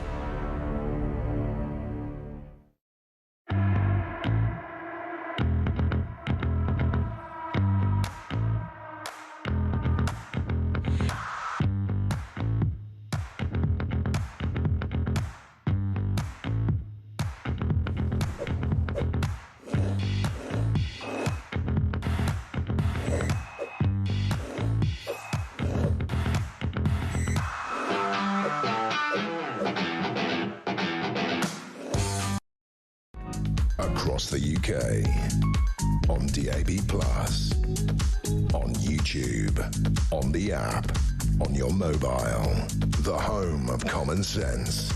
This is Talk. Welcome back. It's Andrew Lowney's birthday. He's the guy who wrote The Decline and Fall of the House of York.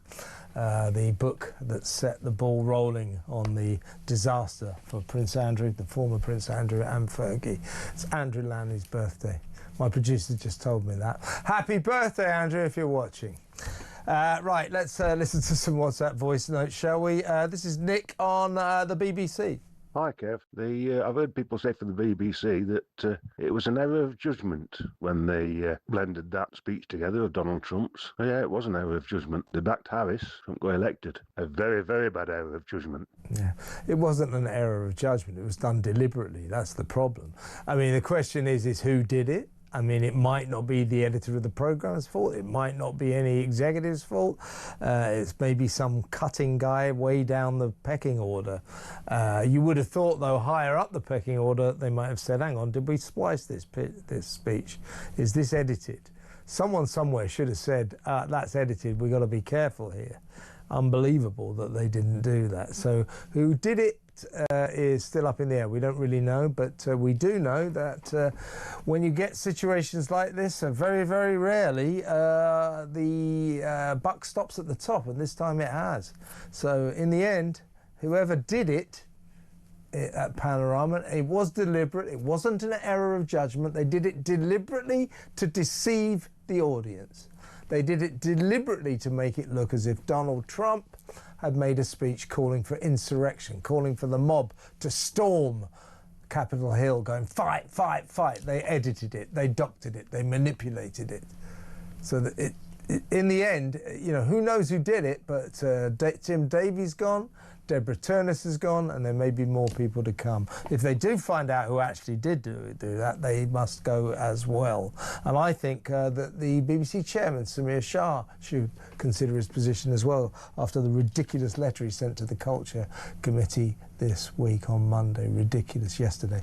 Right, let's take some calls. Let's talk to Deborah in Oldham. Deborah, you want to talk about Sharia law? What would you like to say? Yeah, I just think it's absolutely disgusting. And they never mentioned anything about the Ten Commandments. Well, I suppose they don't actually have the Ten Commandments in Islam. No, but what I'm saying is, why can't Christians be Christians and they never scream and shout? I think the thing about Adil Ray ostensibly giving his backing to Sharia law, saying it's all about social justice and fairness and charity and decency. Well, a lot of people would say, yeah, it's great if you're a guy, if you're a man. If you're a woman, it tends to be very unfair. It's not about social justice, it's about subjugation. Women take second place under men. There are other elements to Sharia law that I don't think have any place in modern Britain. It's medieval, it's outmoded, it's anachronistic, and we have our own legal system. Thank you very much. We do not need Sharia law, right, Deborah? No, we don't. And you know something, I'm a Christian, and I think Christians should have a voice. If you don't have a voice, then, you know. Are you Church of England, Deborah? Yes, I am. I mean, are you worried about what's going on with the Church of England, which seems to have gone completely woke and seems to have alienated its congregation? Are you worried about that? Yes, I am actually. Yes, I am. I am, really. Do you go to a local church here? No, but I used to go to Sunday school, and you know, and it's you know, and if you're a Christian and you say it, you know, they might think that you're Yeah, I'm listening. Are you there? What's that? Are you there? Go on. Yes, I'm here. Yeah, you were saying. But I think more Christians should stand up for themselves. I think you're so right. Particularly C of E worshippers have become kind of almost scared of their own shadow, as if somehow or other Christianity is yesterday's religion, old-fashioned religion. Don't mention that. You know, it's all about Islam these days. I totally agree with you, Deborah. Christians should stand up for themselves and stand up for their faith. It's a very good faith, and it doesn't have Sharia law, which is to its credit. Well, listen, I totally agree, Deborah, and thank you for a very good call. Thank you. Take care now. That was Deborah in Oldham. Should we play another WhatsApp voice note? This is another one from about the BBC. It's about Richard. It's from Richard. The BBC's attitude towards democratically elected leaders is still leaving very much to be desired. I don't know whether you remember, but I was incensed when I realised that it was the BBC's job to campaign daily as our state broadcaster to get rid of a city prime minister, Boris Johnson. Now, you may or may not like Boris Johnson, but the way they behaved was appalling. Absolutely dreadful situation. And now it seems they're doing the same with Trump, so that's another one on Davy's watch, isn't it? It's a good point, Richard, and there was one BBC newsreader who did a little dance of joy, a little jig, She was so thrilled when Boris Johnson was defenestrated, when he lost the premiership, when he had to quit. So that was the window into the BBC's biased soul again there. You're right. I mean, they hate Trump, they hate Tories, hate reform, can't stand Farage, can they? And so on and so forth. So it's way too political, way too biased, doesn't give both sides of the story, because as I discussed with Brendan O'Neill earlier, they seem to be on some kind of mission to push their own agenda, their own truths that they have decided. Trump bad, trans good, men can be women, climate change, serious emergency, Gaza, Palestine good, Israel bad. They've decided to push all of this onto us as if they're propagandists, not journalists. That's why they're going to hell in a handcart. That's why they're in such trouble. So bizarre to see these people saying, no, it's brilliant, the BBC is fantastic, a shining light, a beacon of truth in a sea of darkness. Rubbish, rubbish, rubbish. It's not at all a beacon of truth anymore. It's lost that. Used to be, used to try very hard. Now it makes mistakes, and it's got its own terrible mistakes, probably deliberate mistakes, and it's got its own department, its own fact-checking department called BBC Verify. So they basically go, yeah, this is 100% true because we checked with ourselves. Oh, great, that's all right. There's nothing pompous about that. There's nothing self-satisfied about that, is there? And of course, BBC Verify, the home of truth, makes mistakes as well. Shall we go to break? Just before we do go to break, you know, we had Jerry on, the landlord of the Moonrakers Inn in Pewsey in Wiltshire. Here's a quick message from Josh Campbell, who lives there. He says, we love the pub. Keep it up, Jerry. Thanks, Kev. That's Josh in Pewsey about the Moonrakers Inn, which has got a great big St George's flag painted on the front of it, and he's not taking it down, even though the council said he's got to. Good for you, Jerry, I say. Keep up the good fight.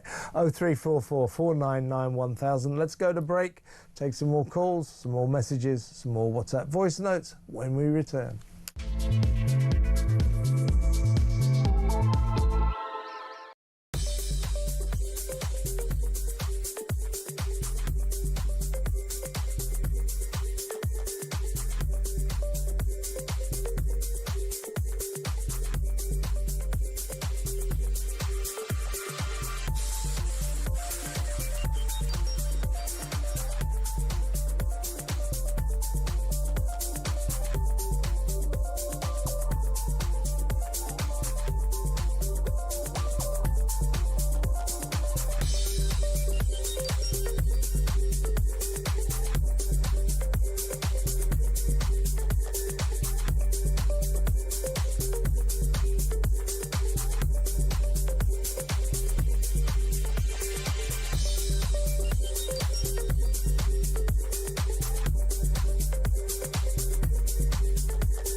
Across the UK, on DAB+, on YouTube, on the app, on your mobile, the home of common sense. This is Talk. Welcome back. Now, what should we do now? Let's play a quick WhatsApp voice note, shall we? This is Pete on flags.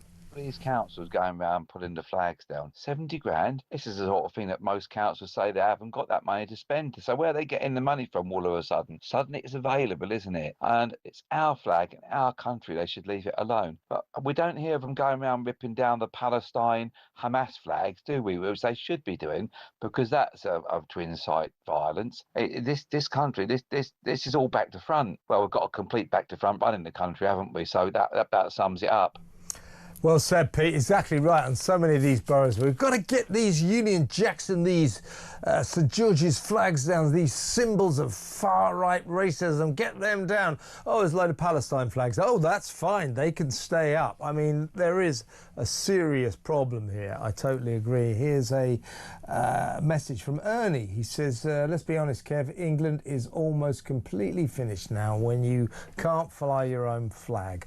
At least Wales, Scotland and Northern Ireland still can. I hope it doesn't come to Wales, because I love our flag, and so do people all over the world. That's Ernie. You know, Ernie's right. I mean, that's one of the weird part of this syndrome. It's the English hate their flag. They hate the St George's Cross, and I say the English.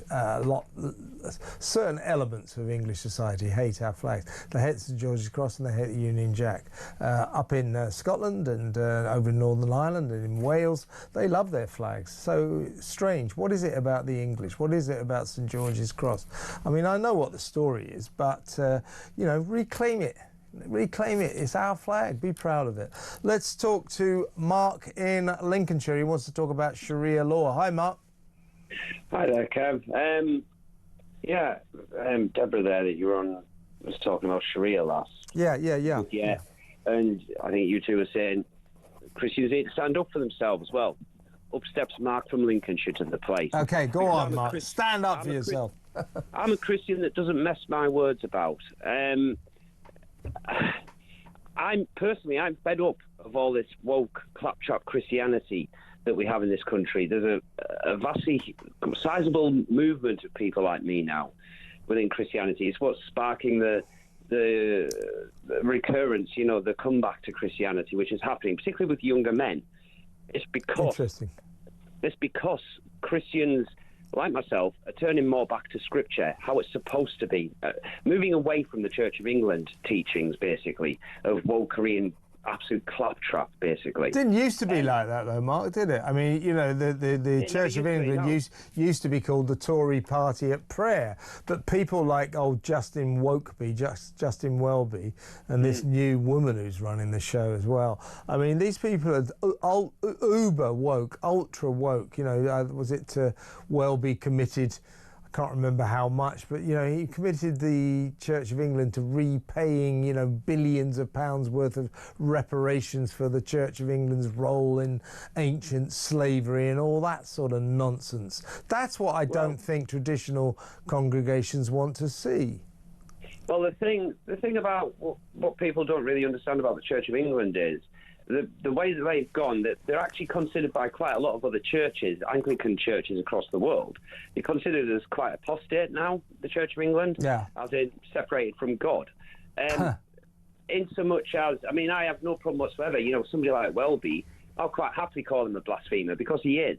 Because some of the stuff he comes out with is ridiculous. You know, when they're inviting things like Islam within the holy building, within holy Christian buildings, that's an affront to God. So if you actually read Scripture, it literally is. So, you know, and they're doing this stuff. Because they think it's modern and groovy, don't they? That's what they think it is, but it actually isn't, because it's turning people away from Christianity, because it makes it look weak and pathetic, which it absolutely isn't. You know, there's a lot in Christianity. It's why, you know, Muhammad plagiarized quite a lot of it, to be fair. Now, on actual Sharia itself, obviously I don't agree with it. The thing I find really concerning about it, Kev, this is, what you have to bear in mind is, we now have insistence on halal in hospitals, halal in schools, halal basically everywhere. Halal is the standard base meat within supermarkets, all of this kind of stuff. They're now demanding Sharia in various places. Now, this is a population in this country that apparently represents only 7% of the country. And they're already demanding this stuff. Now, according to population projections, what do you think they're going to be demanding when they hit 15, 20% of the population? Are they going to want devolved Bradford? Well, this kind of almost amorphous move towards more and more Sharia councils, they call them, which are essentially Sharia courts, 85 around the country, quite a few in London in particular. I mean, these are a lot of Muslim people, a lot of Islamic people do already treat these Sharia councils as kind of courts of law. They decide on divorces, they decide on neighbourly and property disputes, possession disputes, all this kind of stuff. Well, you know, they say, oh, well, that's only normal, that's healthy. I don't think it is healthy. And what I don't like about Sharia law is, you know, its decisions. Adil Ray saying it's all about fairness and social justice. Well, not if you're a woman. Because the Islamic faith tends to place women very much in second place. So all their decisions are aimed towards the superiority, the predominance of men and the inferiority of women. That's not on in this country. Absolutely not, Kev. And you see, the thing is as well, what you're saying there, I mean, I'm no idiot. I know that the majority of Muslims in this country are perfectly nice people. Of course they are. However, we have a significant problem in this country, which is even, you know, it's far worse than a lot of Middle Eastern countries, and that is the more religious extremist element. There's actually quite a lot of them in this country. It's a huge amount. And the problem with Islam itself as a religion that people don't seem to grasp is all the moderate Muslims, at the end of the day, they are first and foremost Muslim. They won't necessarily see themselves as British over, you know, their some of them. I mean, I think you got to be careful when you say there's 4 million Muslims in this country, and I would say I am convinced. I pretty much know most of them. The vast majority of them, they're like the rest of us, you know. Well, they're like everybody. All they're trying to do is, you know, keep a roof over their head, feed the kids, maybe go on holiday a couple of times a year, or run a car. That kind of thing. Pay the bills. You know, go to work, pay the bill. Same as everybody else. That's what. But there's this small caucus of, shall we say, extremist loudmouths who pursue this radical agenda, in which they want to Islamify great swathes of the country, particularly, you know, what we saw in Birmingham last week. Can I make one point? Yeah, go on. One point, Kev. Just to what you're saying there, I fully accept. Like I just said to you, I fully accept this situation with Muslims in Britain. I've met quite a few of them. You know, they're lovely people. Don't have a problem with them. The problem is, you look back to Iran in the 70s, the vast majority of Muslims in Iran at the time were perfectly nice people. What happens is the religious zealots, the extremists, they're the ones that will take political power, because they're the ones that are interested in political power. And what did those Muslims in Iran do? They all fell in line because they absolutely have to. And not just that, they fear the same thing we do. They fear what will happen to them if they don't. I know, sure. And that's the danger that we have in this country, that more and more people will have to feel they have to fall into this new world order, where you have a city like Birmingham, you know, where Aston Villa is, 70% of the population are Islamic, and it's quite clear that certain sections of that population, they want that to be almost an exclusive Muslim area, and Jews aren't allowed in, and that cannot be allowed to happen. And Sharia law, I think, is a creeping problem that we ought to be very, very careful about. And Adil Ray, glad you love it so much, but I think you'll find most of the population do not like Sharia law, particularly the part of the population known as women. Mark, I better move on, but thank you for an excellent call, as always. Mark in Lincolnshire. Let's play a quick WhatsApp voice note. This is Scott on the BBC. Regarding the head of the BBC who's just resigned and the head of news, I'm sorry, but between the pair of them, they've practically destroyed the BBC. They've both resigned. I'm assuming they could have potentially got a payoff. I'm assuming they've probably still got their pensions. And now, because they've just left, now we're going to get £1 billion lawsuit, and they just walk away scot-free, you know? So, I'm sorry, I think the pair of them should go to court. They should have to be asked some serious questions, be found guilty of what they've done, pay the price. Hefty fines out of their own pocket. It's just a joke, Kev. Well, yeah, but you know, the way of the world is that the BBC will pay the bill. I've got a text here from Judy in Norfolk saying, regarding Trump suing the BBC, I heard someone on Talk a few days ago saying that the BBC would be covered by insurance for such events and that licence fee payers' money would not be used. Let's hope this is correct. Well, kind of. I mean, most organisations, most media organisations have some kind of insurance against libel suits for this sort of thing. But if it's $1 billion, trust me, the insurance won't cover that. I obviously see the problem. It's not great that licence fees payers will effectively have to fund whatever the BBC have to give Donald Trump. It's not great, but I mean that's it's an absolute side issue. You can't say, Donald Trump really mustn't sue the BBC in case licence fee payers have to foot the bill. Well, that's just not the way the world is. The point is the BBC has seriously defamed the President of the United States of America. It has told a lie about him. It has twisted the truth to make it look as if he was a violent insurrectionist on January the 6th, 2021. He wasn't. And therefore, this is a huge defamation case. And whether or not it should not be in Donald Trump's mind, I better not sue the BBC because of the licence fee payers. I have sympathy for all of us. I'm a licence fee payer as well. But the BBC made a mistake and it should pay the price. If you make a mistake, you should be accountable. Otherwise, you're going to make that mistake again. So, personally, I hope the BBC gets sued from here to high noon. I hope it costs them a fortune because then, just then, maybe they might finally realise they did something kind of wrong. Because at the moment, they don't seem to be seeing this. So, that's where I stand on that. Let's talk to Mike in Wiltshire. Hi, Mike. Hi, Kev. All right. You want to talk about flags, yeah? Yeah, that's it. I spent quite a lot of time in New York, and you see the stars and stripes everywhere, public buildings, hotels. All over America, they love their flag. They love their flag, yeah. Yeah, they do. Now, what I'd like to see in this country is see our national flags on all public buildings. Me too. Good idea. You know, and I think there'd be a lot of objection to it, but I think there are an awful lot of patriotic people in this country that would probably agree with that.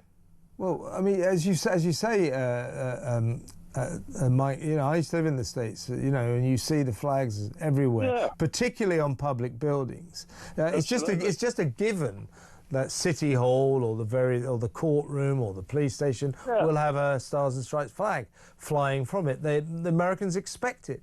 Here, not so much. I can't understand these people that are ashamed of their British nationality. It beats me, Mike. It beats me. Yeah. I'm completely confused by it. We had this movement, the Raising the Colours movement, who said, come on, let's reclaim our flags. Let's be proud of our flags. They put them up everywhere, and they look great. And then you get all these lefties and these liberals saying, "Oh no, there's racist. Oh, get them down." Council spending £70,000 to pull these flags down.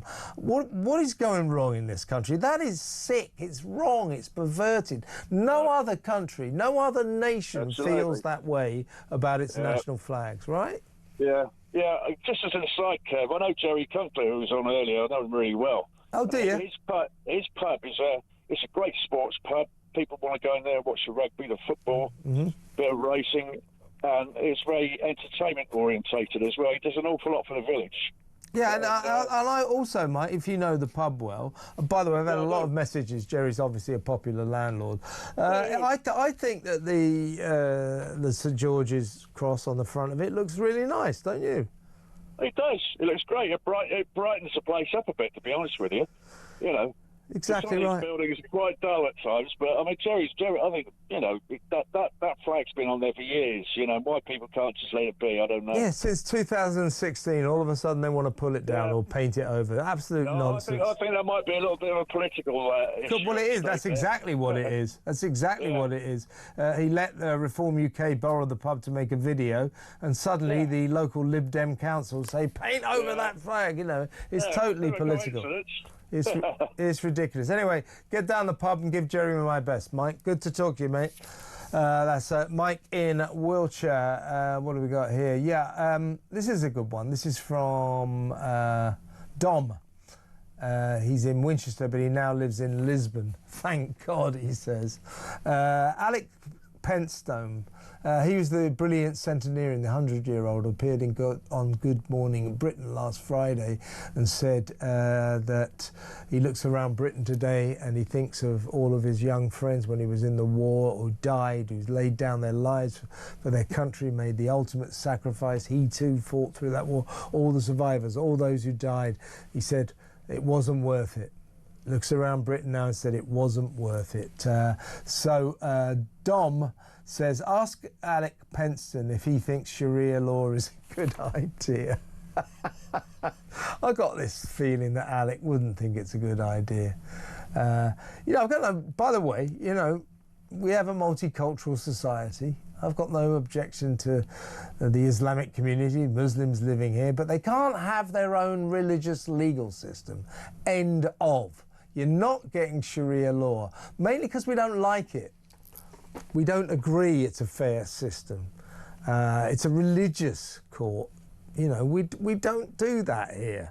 So that's why, you know, by all means, people are welcome to live here, be part of the community, but you can't have your own legal system, Sharia law.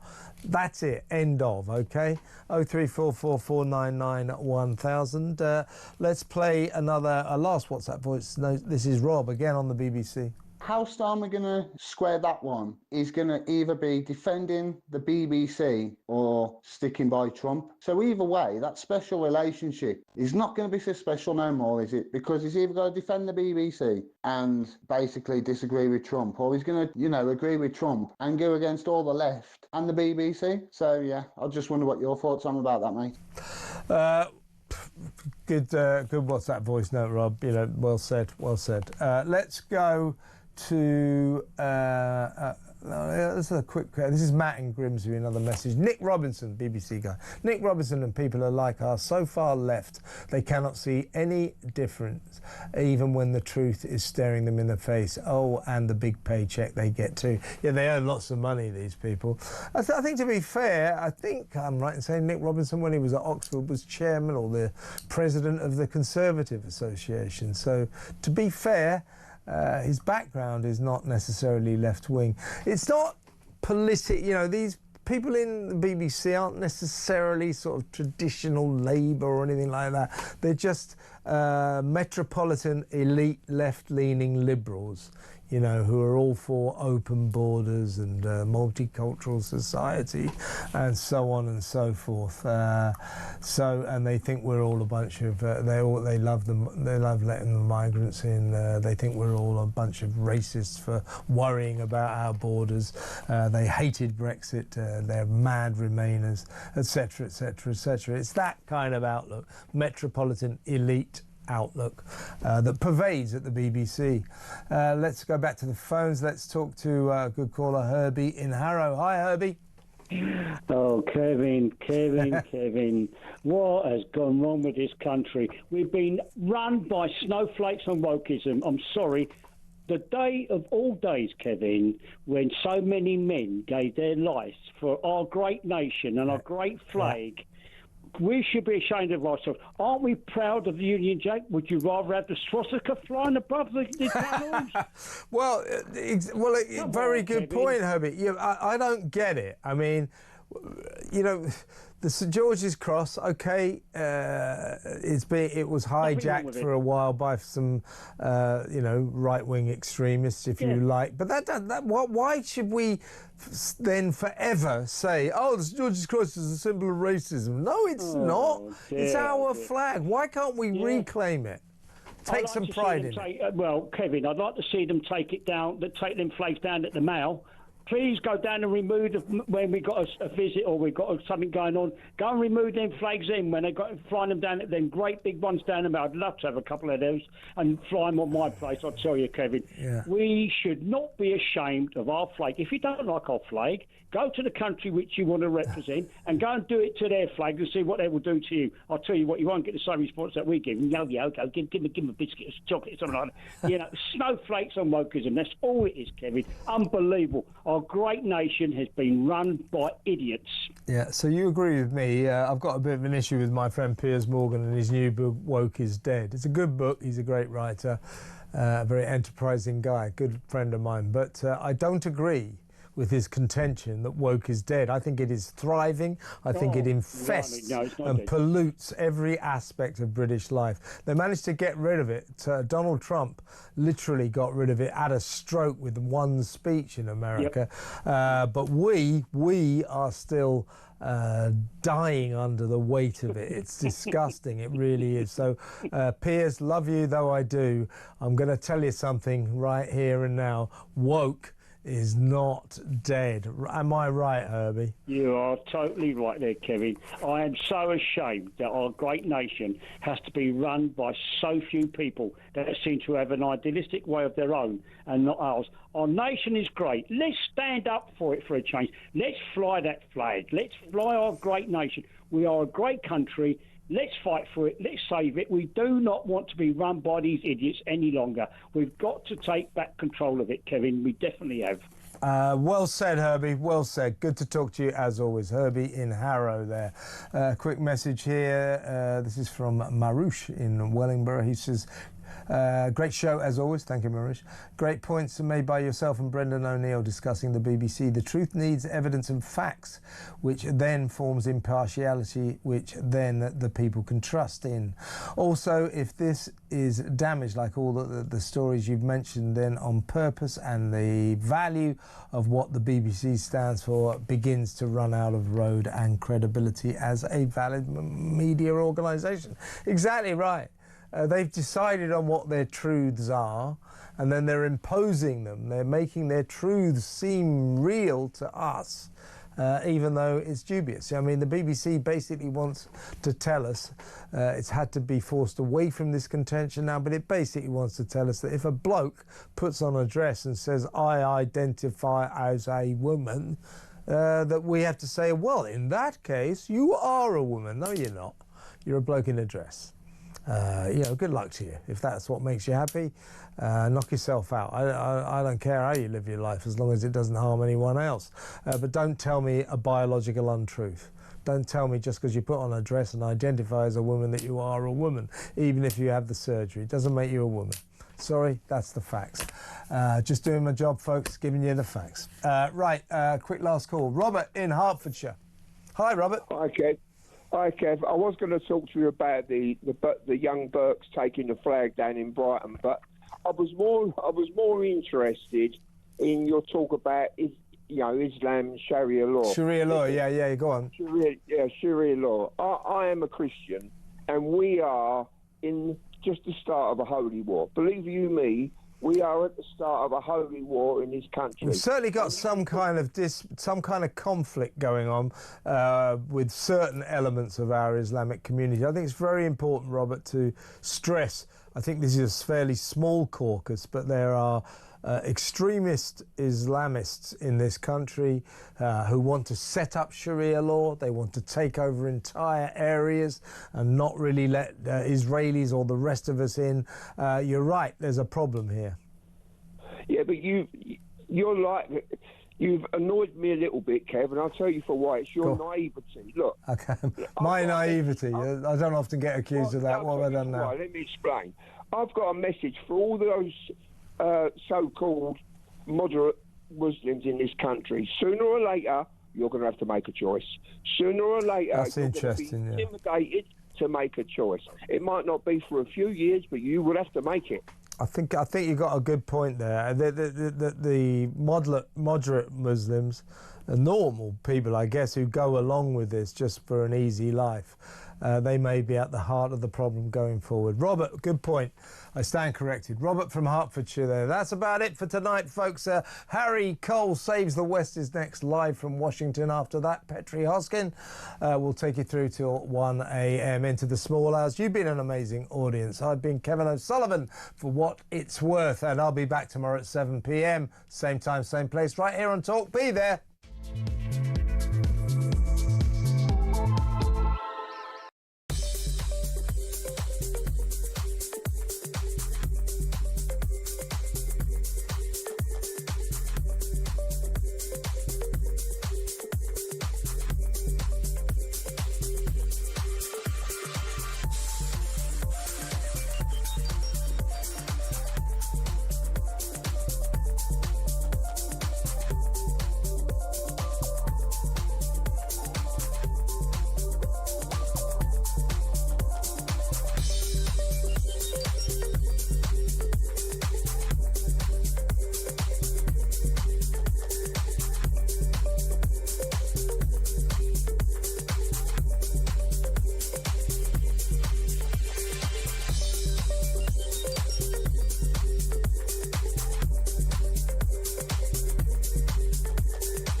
In terms of your question around taxes, there are no additional tax rises needed beyond the ones that I've set out.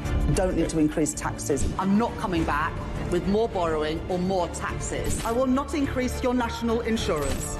I will not increase your VAT, and I will not increase your income tax. We don't need to come back for more. We've done